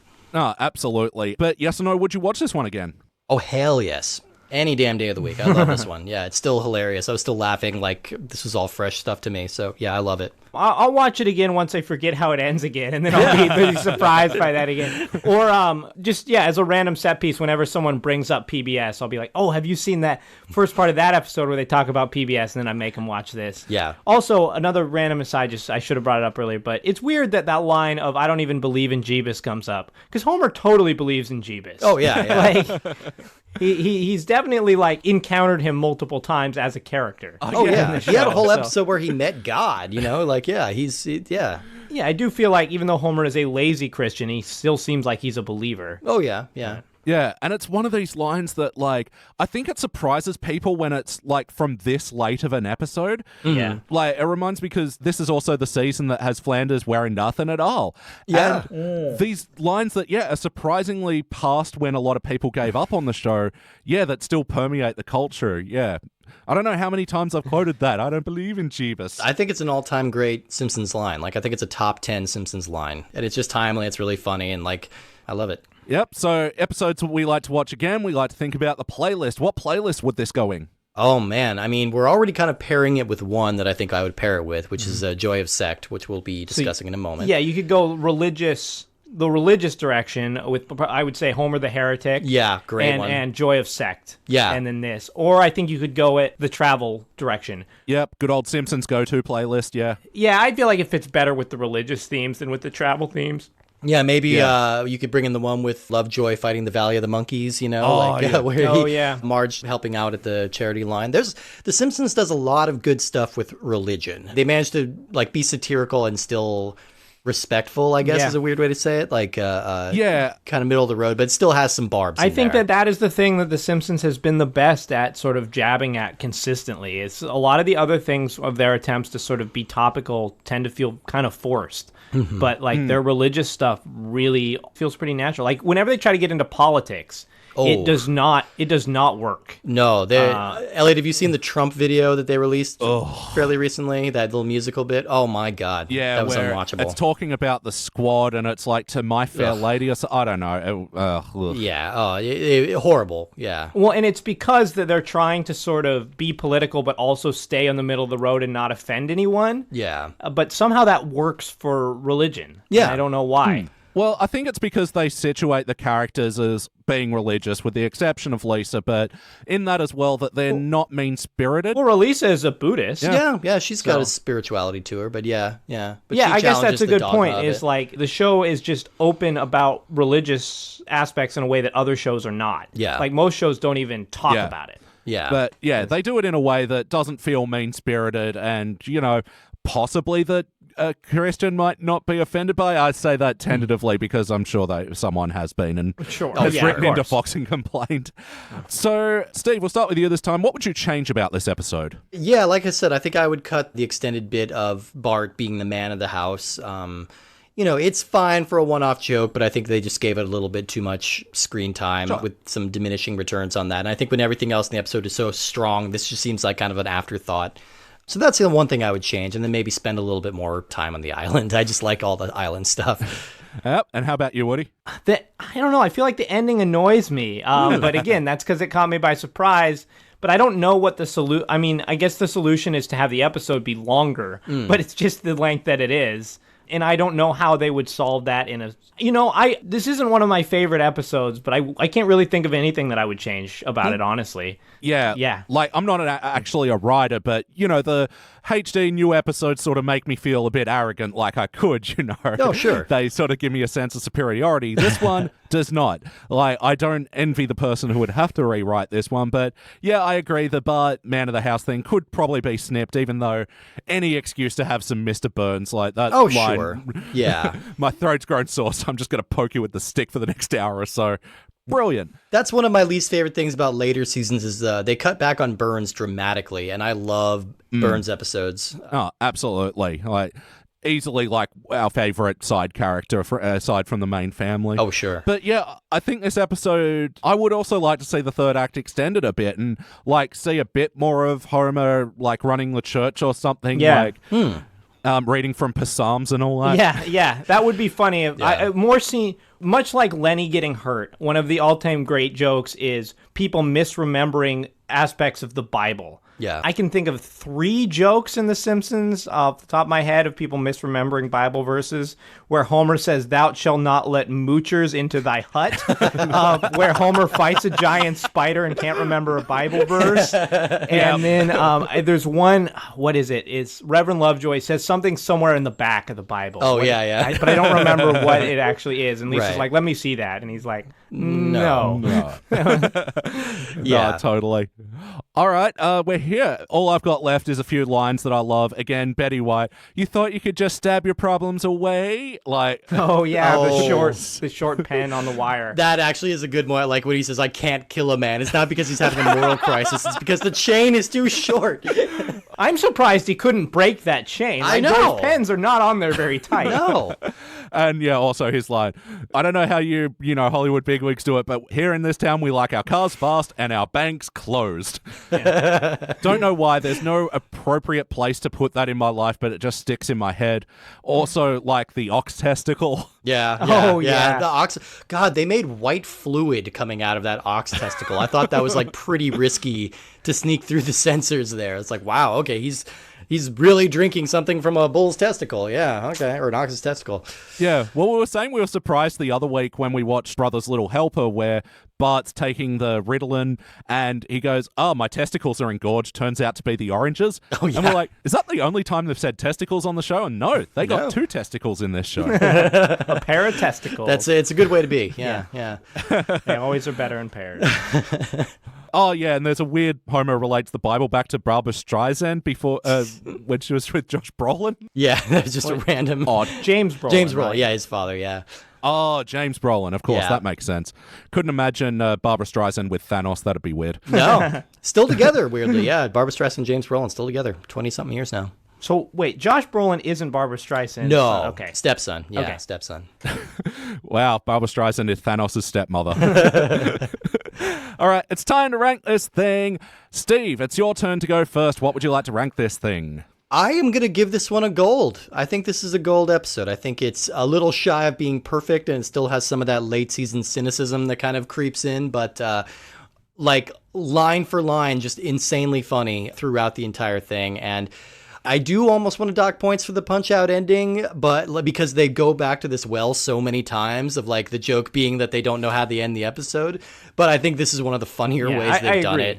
And they tied it back to the bits in the beginning, which I think were the strongest, the PBS jokes. So I can live with this one. But yeah, love this episode. All right, and I'm going with a silver for this one. Like, there's just a few things that really make me ding this, but it's still incredibly funny. And like, that first act is up there with the classic era first totally. acts. It just kind of putters its way to the end after that, but goddamn, just for that first act alone. So yeah, I'm going silver. Woody, finish it off. Pretty much the same as you, Elliot. If we were only judging on the first act, I'd give it a cubic zirconium. But since there is the rest of the episode, which is still good, but less good, I'm also going silver. Good episode, lots of really funny bits, but I don't feel like there's not quite enough through line of a story aside from Homer being wacky. Yeah. No, absolutely. All right, averaging out, this will be a shiny silver. This will be joining another season 11 episode, Grift of the Maggie? I always screw that up. Magi. Yeah. Grift of the Magi. I like that one. Yeah, that's with the Funzo robot. Yep. And another one that appeared on my Stoner videotape was Weekend at Burnsies, where Homer gets into smoking weed. Oh man, like a super funny episode that like the title of that episode all happens in like the last 2 minutes. Like they do a Weekend at Yeah. Bernie's parody that they cram into the last 2 minutes of this episode about medical marijuana, and then they name the episode after it. That always. Well, I mean, in that spirit, Grift of the Magi is the Funzo episode, but I think in the same season there's an episode where Bart and Homer become grifters. Oh, yeah. Which is not the grift confusing. episode, Yeah. and it's more horrible Yeah. naming. Missionary Impossible is one of the better Simpson names. Oh yeah, episode actually it names. is. Yeah. It's weird that they never make a missionary position sex joke in this episode. Yeah, It's yeah, just that never came seemed up. like low-hanging fruit. Yeah. All right, well, that does it for the teens episode, and now it is time. You guys have earned your way to the Yay. classic era, and Yes. we're going right to the tail end of the classic era where we're watching Joy of Sect. We will be back. Feel so Awesome. privileged.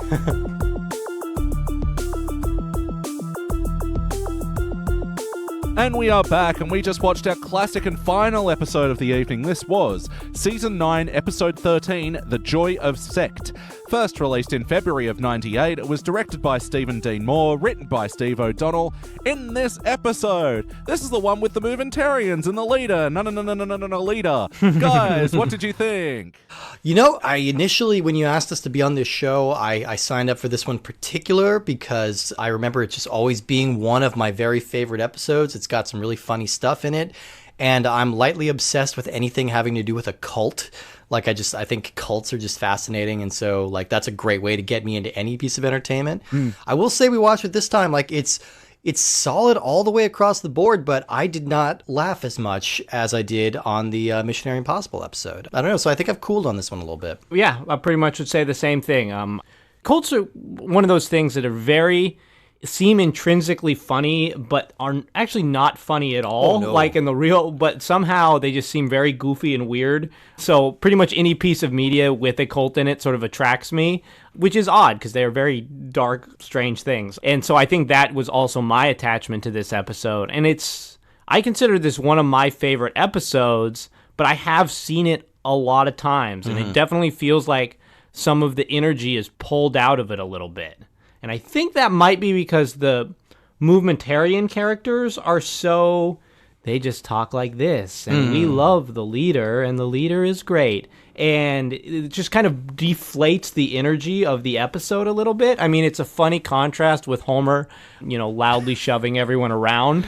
I mean, this was the introduction of the term jerk-ass. Like, this is the first time they used it on the show, and now it's twice. Like... Yeah. That was so surprising to me to hear this term being used by Homer to refer to others. Which is weird, because it sort of came out of nowhere. But I mean, I think that the joke is just how much of a sort of contrast it is between him and these very soft-spoken movementarians. Yeah. But the episode felt a little slower than I remember it. Yeah, a little bit. And maybe just the previous one was much more brisk, but I think I've cooled slightly, but I do think it's still really funny, and it's got a lot of my favorite Homer moments. Like, for some reason, the animation of him singing the Batman song while he's fishing is so funny to me. Like, something they do with his eyes, like, they get so wild and crazy. Like, he is so satisfied just singing this Batman song to fishing. It's a perfect line delivery, and like another Simpsons quotable moment, yet it's just a very lazy cover of the Batman. Yeah. It's really, like, ridiculously funny to me. Well, I think one thing that is the Simpsons or Fox own the Batman theme, so they'll use it fairly often in the show.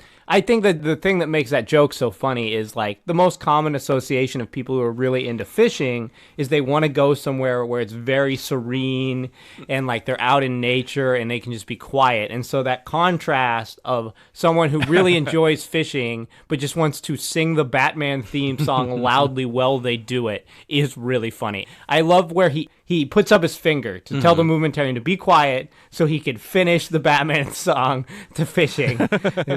Yeah. I love Homer's interaction with the movementarians as well, where it's like, it's almost an idiot savant thing. He is too dumb to be brainwashed. Yeah. I love the repeated failed attempts. And it's also a pretty smartly done kind of show of how, like, cults kind of get into your head, like, in a very truncated way. Like, they say they're not resisting you. Like the scene where Carl stands up to leave and they just shine a light on him and interrogate him as to why he's leaving and kind of putting that social pressure on him to stay. That's like a cult tactic, and I'm going to sneeze. Excuse me. Oh, my goodness. That was a good one. That's another cult tactic. I show them how well I sneeze, and then everybody lines up.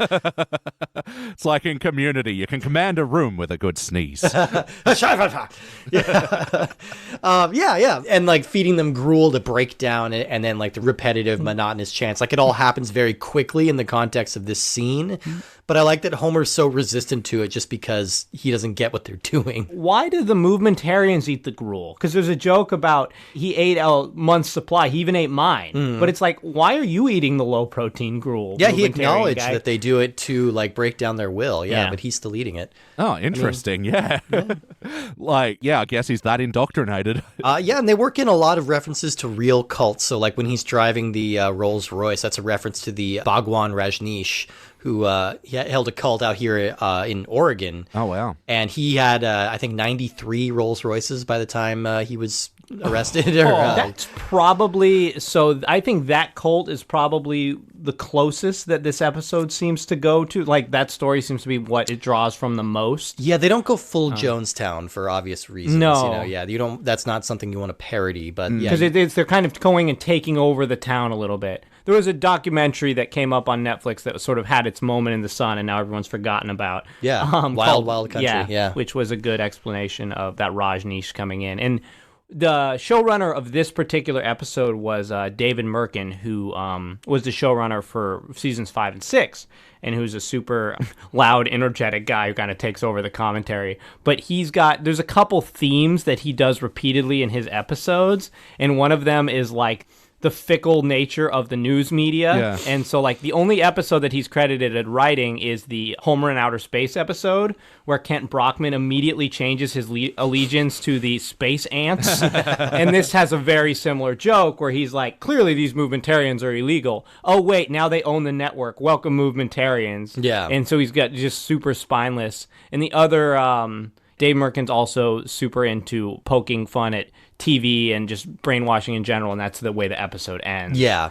Of we are watching Fox. Yeah. It's a great ending. And 2 episodes in a row now that it ended with a ding at Fox. Yeah. Like, yeah. No, it's interesting, these accidental playlists that we come up with in our own, just picking 3 somewhat random Simpsons episodes. Yeah, it just kind of came up like that.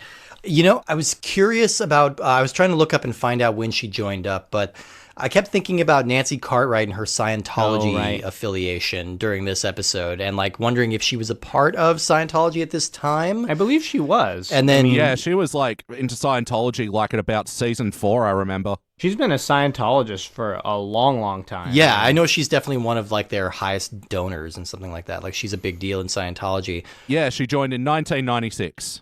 Oh, okay. So, I mean, I'm wondering if they're cautiously avoiding references to Scientology in I think this, they are. or, I think if you listen to the commentary, they will not make any direct references to Scientology. Yeah.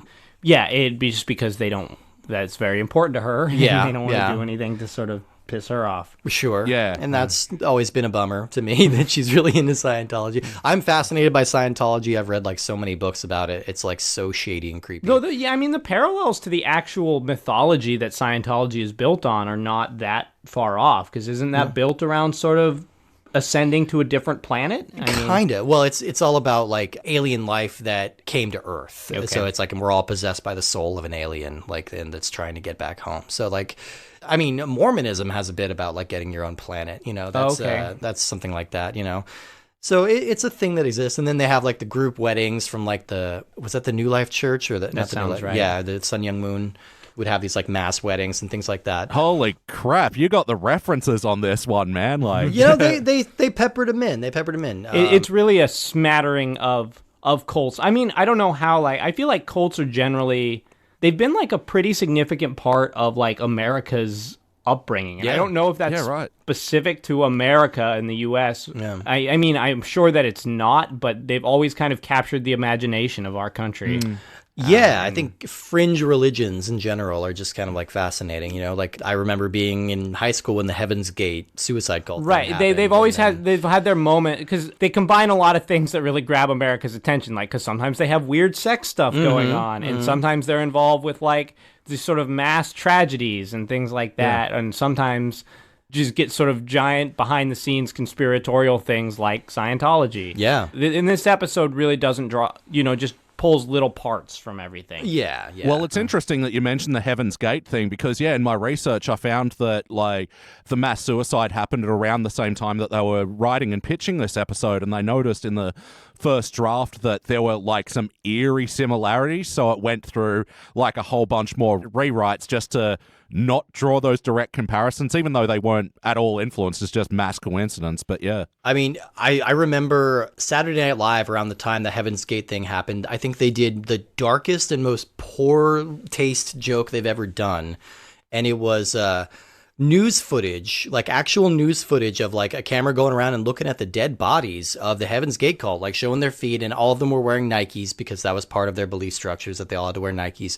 Then at the end, the bit was that like this was a Keds commercial, and it said like Keds worn by good level-headed Christians. And I remember even during the taping, there was no laughter at all. No one was laughing at that joke. Like, it doesn't make sense. And I'm like, you know what? You could have made this work if you didn't show the actual dead bodies of the people. Like, yeah, that's just a little too much too soon, and not very funny for the payoff on that. But yeah, that always stuck with me from SNL. Yeah, well, I mean, it's interesting because, they were making quite a direct reference, where I think this episode succeeds because of that, because, it is a smattering of a few things. It's not directly one thing.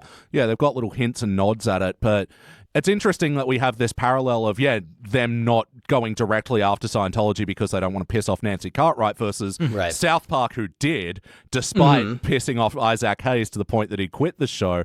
And it's just interesting watching those two situations play out. Yeah, that's a very interesting parallel to how they handled it. So how about personal history with this episode? How many times do you think you guys have seen it before? Oh, man. A comparable, probably more than Missionary Impossible. I've seen this many, many times. Yeah. Season 9 is like a secret favorite of mine. Like, I think they've got some of the very best episodes of the entire show. Like, going back, like, I don't think this is a best episode, but like the episode that consistently makes me laugh hardest every time is the Cartridge Family from season 9. I do not like that episode. It makes me laugh. It makes me so much. uncomfortable. Just because the premise of Homer sneaking a gun into his household is just not funny to me. Yeah. Because it just is so horrific, and it's so hard for me to sort of find him lovable. Yeah. That's a fair point. I agree that it point. has funny jokes in it. But like I just can't get behind the premise of it, and I don't like the ending at all either. I do like that they play out the idea of the world's most irresponsible man getting a gun. Yeah. And being too much for the NRA.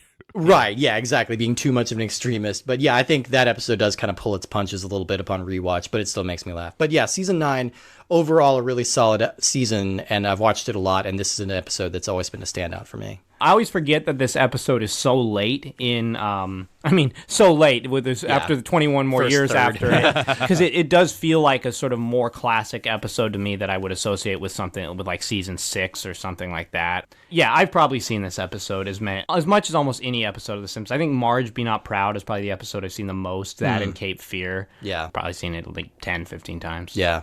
This is one that, for whatever reason, I just missed it when it was first airing, and so I was quite late to this one, and it's like I'm really excited to sort of get into this one with you guys today because I think you sort of shared a similar sentiment. Like, I recognize that this episode has like really brilliant writing and some really cool observations and stuff like that, but I can't help shaking the feeling that I was just left a little flat at the end of this watch.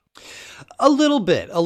And I think there's kind of a piecemeal quality to this episode. Like, the gags are like so short and so fast. Like, there's so many jokes. Like, they sneak in like a Barney reference, and they sneak in like just lots of little fast paced, almost like the whole episode's like a montage. Well, this, I don't know. I mean, to me, like, this is a pretty engaging story episode. Like, you're curious how the Movementarians are going to interact and how they're gonna, escape from this cult. And like the scene where Marge escapes is like a pretty cool, engaging scene.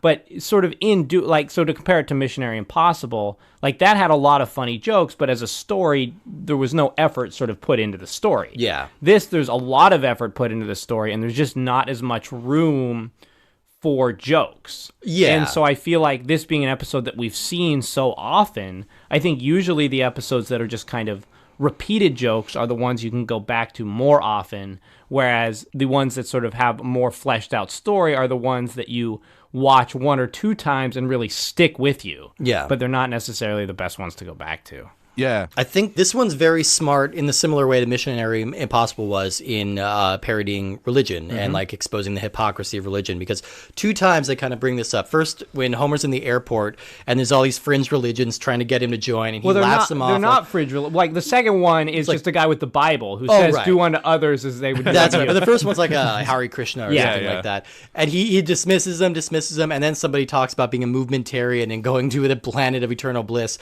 and that one appeals to him. So it's just kind of people randomly picking and choosing what outlandish ideas connect with them. And then Lovejoy makes a similar joke later. It's like they're making them do all these repetitive chants and taking all their money. Now say Our Father 40 times and pass around the collection plate. Yeah. That is a very unsubtle joke. Yeah. Very They unsubtle, do- very they on do the that nose. one. Yeah, but it's funny and it works. I don't know. It was interesting in that scene, I noticed as well, that, the only people in the church were the Flanders family and Lenny. And, Lenny, yeah. tying into what we were saying before about Lenny. Lenny was resistant. Well, Lenny worships Special K. He does, yeah. which is super weird. That is a weird segue that this episode does, which I kind of forget about every time I watch it, even though it is still funny But why does Mr. Burns think the symbol for his religion should be a K? Yeah. Yeah, I have no idea where that. I mean, he must have heard the term "special K" somewhere, and like just thought, "Hey, the letter K is special." Yeah, Yeah, it's a weird example of the joke where I hated the setup, but yeah, the punchline, like with Lenny bringing it back, like really did it for me. Yeah, no, that is funny. That made but it like, funnier. what is that even based on? Yeah. Was there a thing of people being really excited about Special K? Yeah, I don't know. That whole sequence with Burns trying to make himself a god, like, just doesn't really work. That whole setup is a reference to a commercial, to a Michael Jackson album.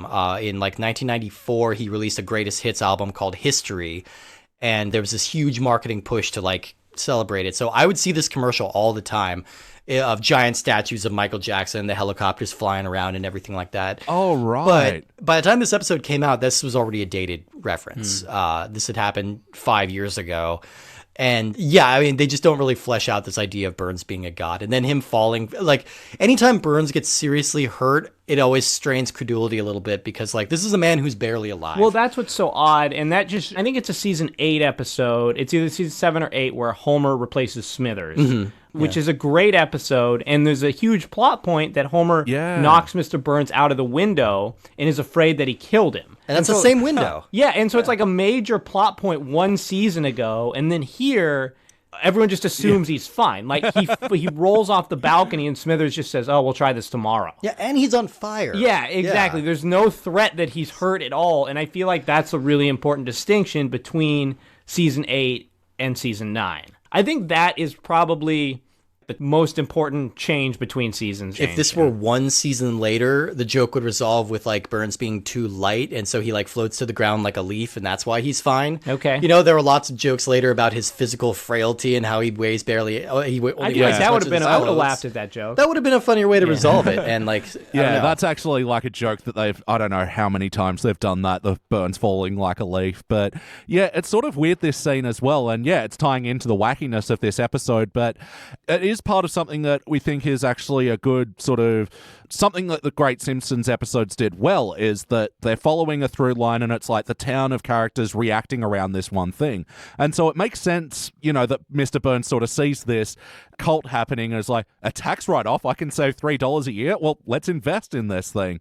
And I do love the brainstorming for the logos, and and Smithers' pitch ends up being a Christmas tree with a bee in it. Like, that's a great reveal. Yeah. Yeah.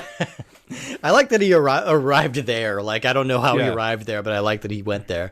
It's a really odd, they do a really odd pacing in the middle where they're like, if you don't tell me what your idea is, nothing will happen. Oh, And that's so there's right. like a fade out and a fade up, but it's all within the same scene. Yeah. And it's a funny joke, and it's one of those weird, like, sort of screw you to the audience in terms of like, this is how you usually think cartoons work, but That's it's very actually- much a Merkin joke, Yeah, too. He liked exactly. to analyze the structure of the episode like yeah, that. but it's a weird thing to sort of throw in your sort of throwaway Burns side joke. Right. There's another when they're coming back from where Marge, they're doing an outside shot of the house, and she goes, "You what?" And Oh, yeah. then they cut to them at the dinner table, and then for another "we what?" they cut back out to the house again. It's like, I don't know if Yeah. that's part of the joke or something. It's, just... I think so. Yeah, I just like cutting to the establishing shot, like Yeah. just like a one frame, like as long as it takes her to say "you what." Yeah, I always thought that was like jarring. I don't know. I think that's what they're doing. I think they're again just Merkin mocking the way TV is structured. Merkin Yeah. mocking, I like that. Merkin mocking. David Merkin is like a really creative guy who's sort of unique to show business in general, because he really seems to dislike a lot of sort of TV tropes, and yeah, he's sort of very anti like giant corporation, but he's a super successful TV producer, and it's Yeah. weird that he hasn't done more stuff. Yeah. Like- I forget what he worked on after The Simpsons, but like, yeah. He directed the movie Romeo and Michelle's High School Reunion, Oh, that's which is right. which is a weird movie in You its own way. don't say. Yeah, kind of a cult classic, I Yeah, guess. it's weird. It's another movie that sort of is based around predictable tropes, but then does like weird Yeah. side things that are not what you expect. Again, movies that I just happened to watch in the last week that like I wasn't preparing for this show for, but yeah, like a lot of it's sort of dated, and it's definitely of the time in the 90s, but yeah, movie kind of holds up. Yeah, it's pretty charming. And somebody near us, theater in Seattle, they did a local production. Like they made a musical version of that Oh, okay. movie. Oh, It was interesting. supposed to be pretty fun. Yeah. Yeah, but no, he didn't do much after that. Directed Heartbreakers. Oh, Heartbreakers I remember kind of liking. Yeah. But it's weird he went kind of a romantic comedy route almost. Like, yeah. I mean, Romeo and Michelle isn't really a romantic comedy, I suppose. No, it's not really at all. It's more like a buddy comedy. It's like a Dumb and Dumber kind of deal. The romance of friendship. Oh. Yeah, exactly. So, yeah, and other wackiness in the episode. What wackiness did you like, didn't you like? Let's get wacky. Okay. All right, so the first wackiness that I like now, but I didn't like at the time, was the reference to the prisoner when Marge is escaping. Yeah, the ball. The bubble that comes out and chases her. And then later, in a couple of seasons from now, they'll base an entire half an episode around referencing the prisoner. And then there's also a bubble that chases home. Yes, yeah. And it's like, in both times that these references always annoyed me because I never knew what they were referring to, and I didn't really know how to look that up. I didn't know what the show was, and I only just kind of coincidentally found it years later, and then I watched the entire series, and it's amazing. Yeah, it's worth it. Yeah, it's 100% worth it. It's so ahead of its time. It's really fantastic. Woody, you'd really like that show, actually. Prisoner. Yeah, so now I can appreciate that reference a little more. But it's, even for the time, that's a very esoteric pull. That's like a one-season British clearly TV show someone from on the The 60s. Simpsons really liked it. Clearly. Yeah, that they went back to that well so many times. They bring back Patrick McGoohan, who was the star of the series, to come in and reprise his role. That's nuts. That's such a deep cut. Yeah, but I kind of appreciate that they did it now, but I remember being frustrated with it at the time. Yeah, coming after Marge's big escape scene as well, which, holy fuck, she was an action star in that moment. Yeah, leaping over the barbed wire and tripping the landmines and all that. That's one thing I actually really like about this episode is it gives... Well, usually what the show does is like... Homer just kind of drags Marge along until he's sick of it or he ruins everything and then it ends. Yeah. In this, she actually displays the onus to sort of get them out of this situation and is really the hero of the episode. Yeah, I like when she gets to be strong. Yeah, it's rare, but I really like when they let it. Yeah, she's the only one who doesn't give in, for whatever reason. Bart is so easy to brainwash.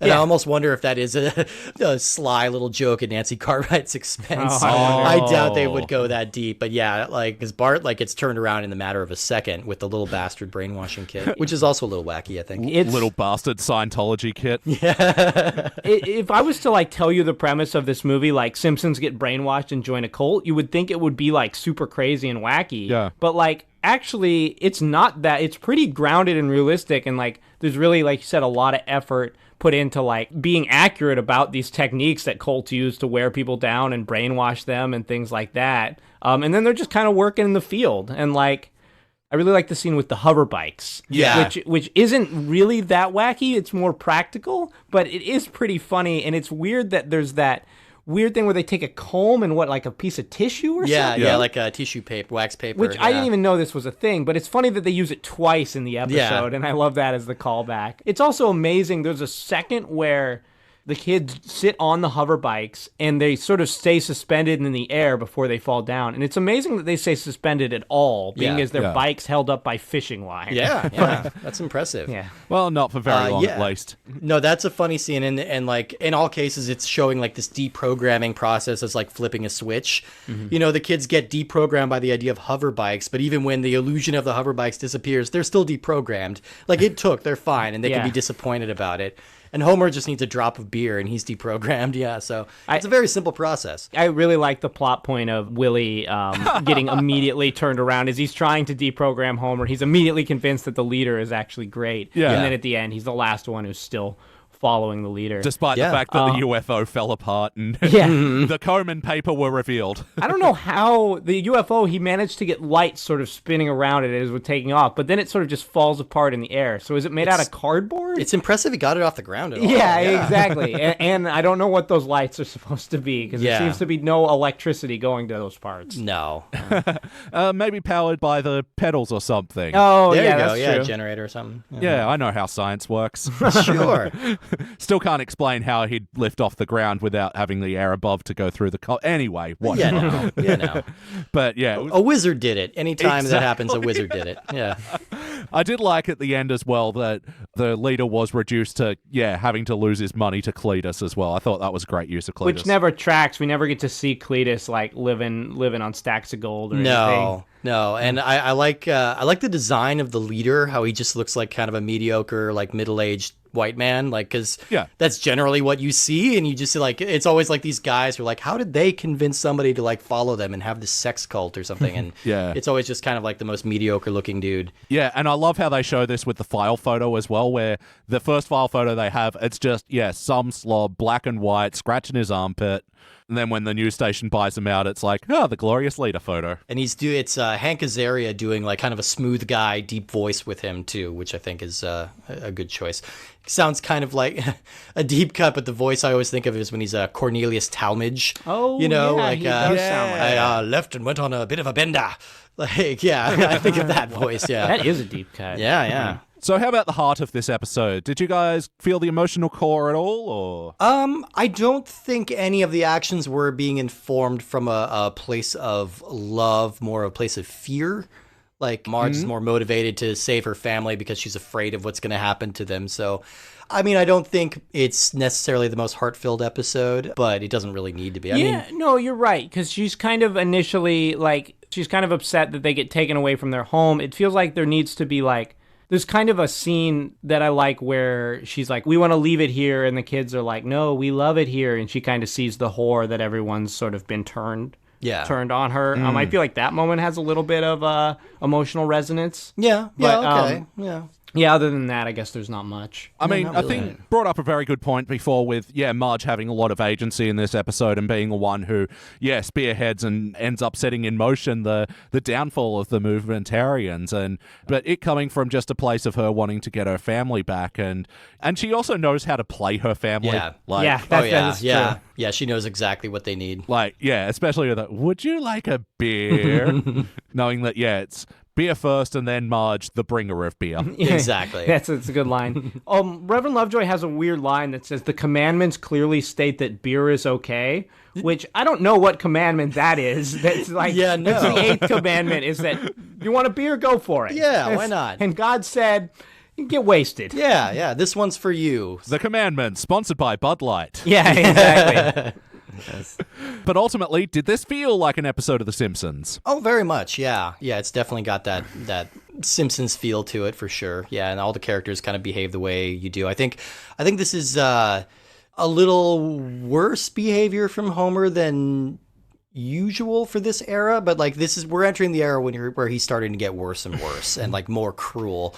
Here, I don't think he's cruel. I think he's just wildly stupid. Right. Well, and I think that, this is what, way back when we started recording and talking about the esports episode, I talked about how he was a little manipulative in that, and he has a line here where he's with the movementarians. He says, these are some good, decent folks we can take advantage of. Yeah.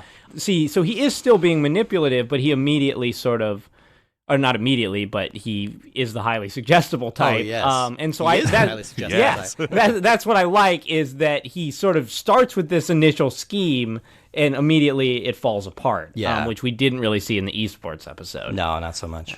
And it is playing into sort of Homer's sort of self-awareness as well, and as well when they're trying to do the judgment circle. Oh, yeah. Yeah. He's just like, haha, yeah, you're right, I'm a fat piece of shit. Whatever. Yeah. It's like, this is a smart group. Yeah. And immediately gets defensive about the stink, but because his arms are, oh, wait, nope, you're right.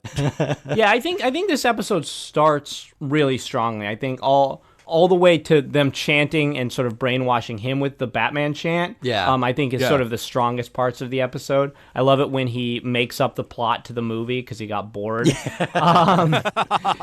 And I do think the energy level just kind of goes down a little bit from there. Yeah, I would agree. Yeah, well, I mean, we sort of see that as well, that even a lot of the great episodes will sort of front load a lot of jokes in the first act to make way for the story being more prominent in the third, and, it's just good story structure. Yeah. But yes or no, would you guys watch this one again? Oh, totally. Like I said, I am not as enthusiastic about it this time around, but like that's again just because it's an episode I've watched so many times. It doesn't really hold anything new for me. That's not to say I wouldn't still watch it again, like get out of the way, jerk ass is something I still say all the time. So it's like you say it to me every day. Yeah, get out of the way, jerk ass. Yeah. And like the fishing and the Batman and everything like that. Like there's a lot of really, really good stuff here. And again, the cult thing is just fascinating to me. So yeah, I'll definitely watch this again. This is an episode that I like to show people who haven't seen The Simpsons very much, or just, I'm like, hey, have you seen these episodes of Simpsons? It's one of my just sort of general go-to episodes episodes because I feel like it's very even and pretty engaging.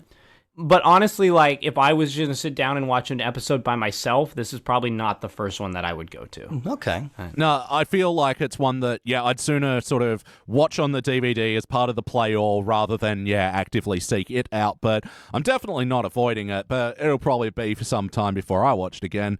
But, thinking about watching it again, might put it in a Simpsons marathon. What playlist would this go in? Well, I actually have two really good ones for this one. Right. Firstly, I think it would pair very well with. I'm talking like a sommelier. But yeah, it would pair it has very a nice well. fine scent. Yeah, nice oaky scent. Yeah. So I think it would pair well with Lisa the Skeptic. Oh yeah. Which has a kind of similar ending of like, oh, this thing that I was skeptical about the entire time might be real. I'd have this moment, but obviously Lisa the Skeptic has a much more heartfelt resolution than this one. But I think that would pair well. I also think I would watch it with Burns' Air. Because that's the other one about a character being brainwashed and needing some deprogramming. Yes. So I think those three would go well together. Oh, wonderful. Yeah, I like that. Yeah, I want to put it in the Little Bastard playlist, all the times that Bart's had the Little Bastard kits. Oh, yeah. Oh, it's a recurring kit, huh? I think this is the last time we see it, right? At least for a long time. When else did he use the Little Bastard kit? Oh, God. Where he sees Freddie Quimby or doesn't see Freddie Quimby beat up the waiter. Oh, yeah. That was the clock tampering kit. And there was one in like season 2, I think, or season 2 or 3 is where we first see it. Yeah, I didn't even know that was a recurring thing. Yeah, that's come up a few times. But I think this is it for Little Bastard. Yeah, I think this is the last time we see it. Yeah. And also just a 60s Batman playlist as well. References to that old show. Yeah, put this with Mr. Plow when we get a little bit of Adam West in there. Oh, yeah. And the Radioactive Man episode where they cut to this campy 70s version of the Radioactive Man show. Get him, Scouts! Oh, I'm looking up all the Little Bastard clips. Yeah, Itchy and Scratchy Land as well, where he uses the traveling kit to stink bomb one of the dancing Scratchies. Oh, and you're right. Yeah, the Moventarians was the last one. Interesting. Hey. All right, we'll start with you this time. Woody, what would you like to change about this episode? I don't know. Yeah, each time I've watched this episode, it's sort of had less energy than the last time. Again, the story is just super strong, so I don't... Basically, in the newer episodes like E! My Sports, you felt like you could just really pull out any part of it and you wouldn't lose the structure of the episode very much. Yeah. In this, if I pulled out much, I feel like the episode would kind of fall apart. And it fits together really well. Like, you could pull out some of the side scenes of, like, people getting married or... the news station or something like that to free up more time, but I don't know what else I want this episode to do. Yeah, I think you're right about the marrying thing, and like as much as I loved the lawyers as the fire department, thing, it was a weird aside. I guess I want this episode to have a few more funny lines and a few more funny jokes, but I don't know what those are because I'm not a professional comedy writer. But it just gets a little tepid as it goes on. I do agree with the wedding thing as well, especially the line about Otto being "I'm the man" or whatever. Because that's just like an old stereotype of like, oh, two gay couples getting married. Which one of you's the man? Yeah. Blah blah. Yeah, that's not a very cool joke. Though it is funny, I like the reading of Barney, who doesn't seem to understand. He's like, "You the man." Yeah. I think I would cut like little tiny things. Like there's a joke in the beginning with the bullies punching the squeaky voice team. Yeah. It doesn't really need to be there. And it goes on pretty long. Yeah, the Barney reference, like making fun of Barney was old hat by 1998 or 99, it was kind of a weird low blow.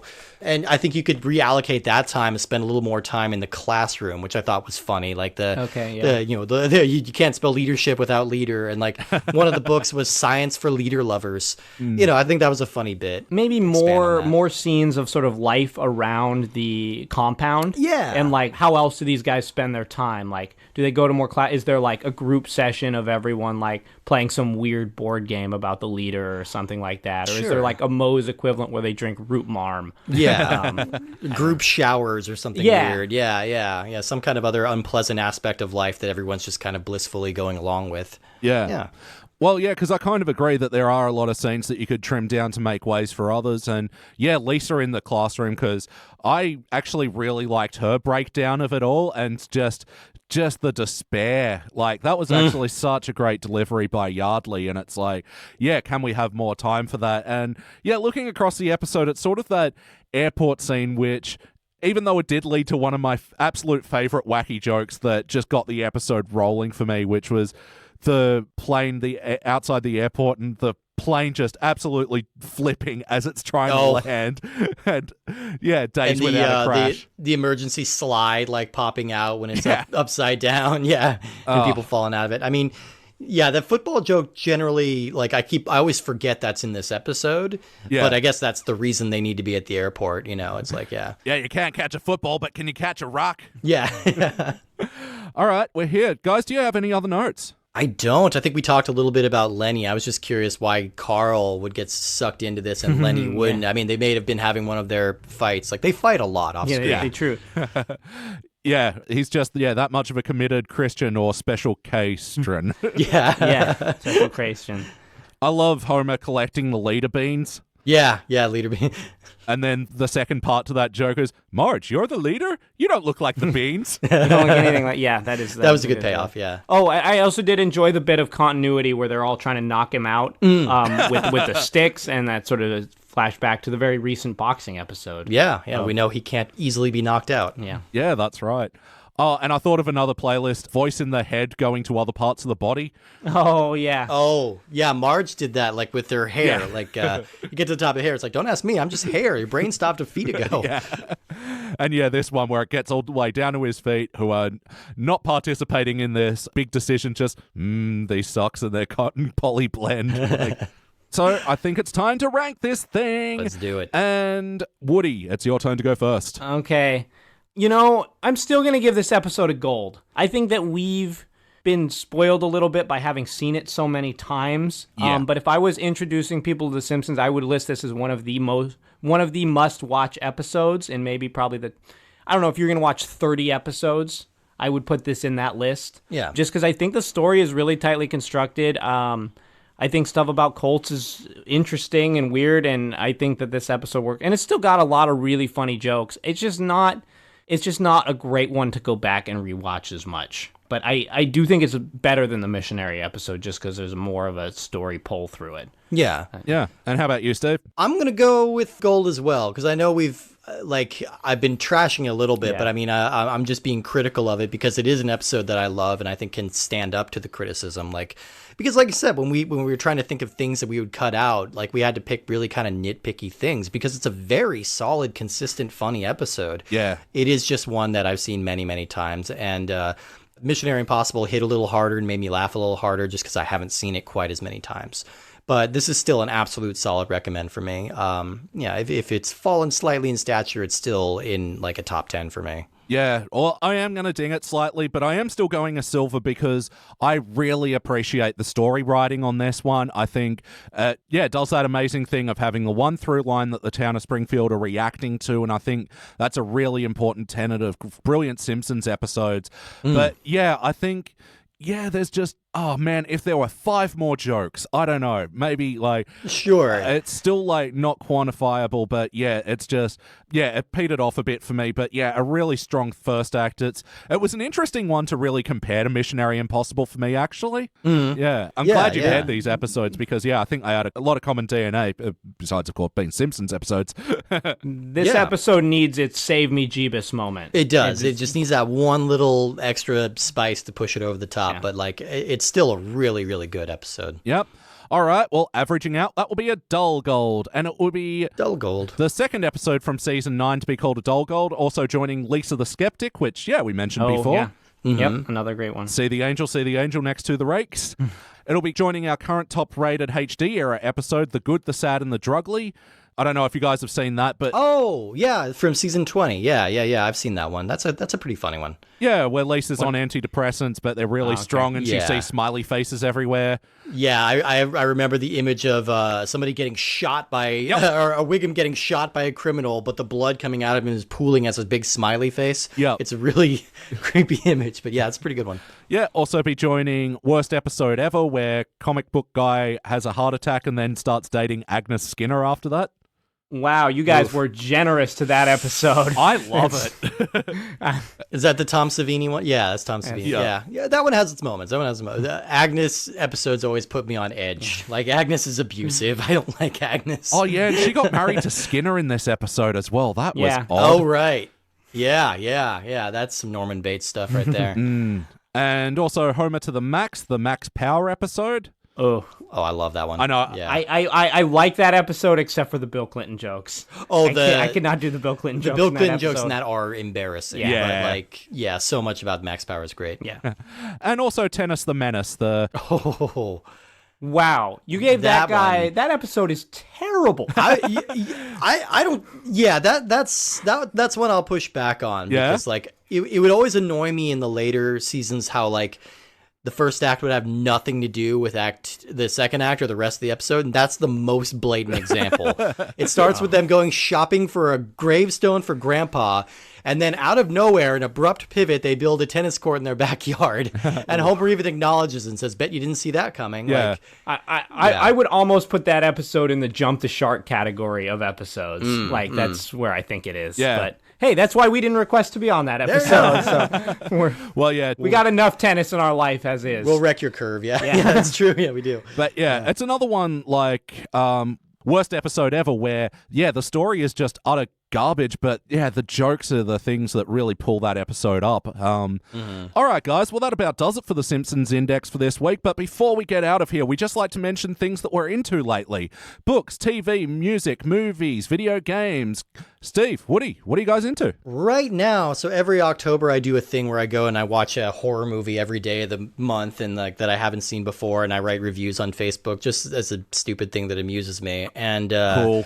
I recently got to see the movie Mandy with Nicolas Cage. It came out last year, and it's one of the most brilliant films I've seen in years. It really, really blew me away. So I believe it's a Shudder exclusive in the U.S. I don't know. Well, it's out on DVD. Oh, it's out on DVD. Yeah. That's true. Yeah, so you can probably find it. But yeah, if you haven't seen Mandy, it's completely brilliant. It's visually stunning. It's violent and funny and weird and just a fantastic movie. Oh, wonderful. Yeah, I'd really like to check that list out. That's great. As for me, I've been playing through a lot of old video games that just happen to be sort of Halloween-y themed.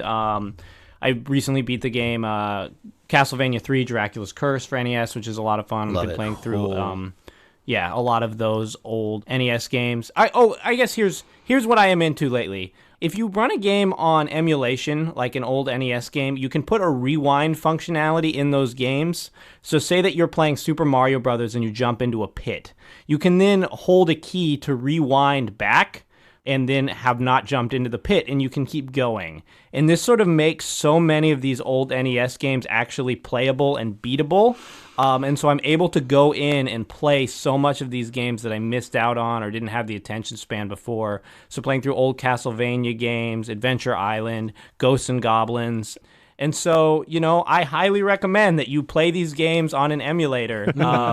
You can still own the original cart. That's cool. But they become much more pleasant experiences that you can actually play through very quickly and have a good time with and move on to the next thing. Yeah. Splatterhouse is a wonderful Halloween game. Definitely. I played that so much on the Genesis as a kid. Oh, that warms my heart to hear. Yeah, just on that, the Nintendo Switch online thing, as part of that, you get a whole bunch of NES and SNES games. And so I've been doing that a lot too, doing a rewind function to actually get through Super Mario World, because a lot of those back-end levels can be brutally difficult. They get hard. Yeah. They get very hard, yeah. And Yoshi's Island too. What a beautiful game that has that annoying baby crying through it. Oh yeah, that is the worst. But what I've actually been into lately, and I'm surprised because when I saw the trailer for this, I thought this was going to be fucking hot garbage. But I recently watched Living With Yourself, that thing where Paul Rudd is playing two different versions of himself. Look, it's not brilliant, but as a perfectly serviceable, bingeable show, I thought it was great. Okay. It was a lot of more of a darker comedy than I was expecting.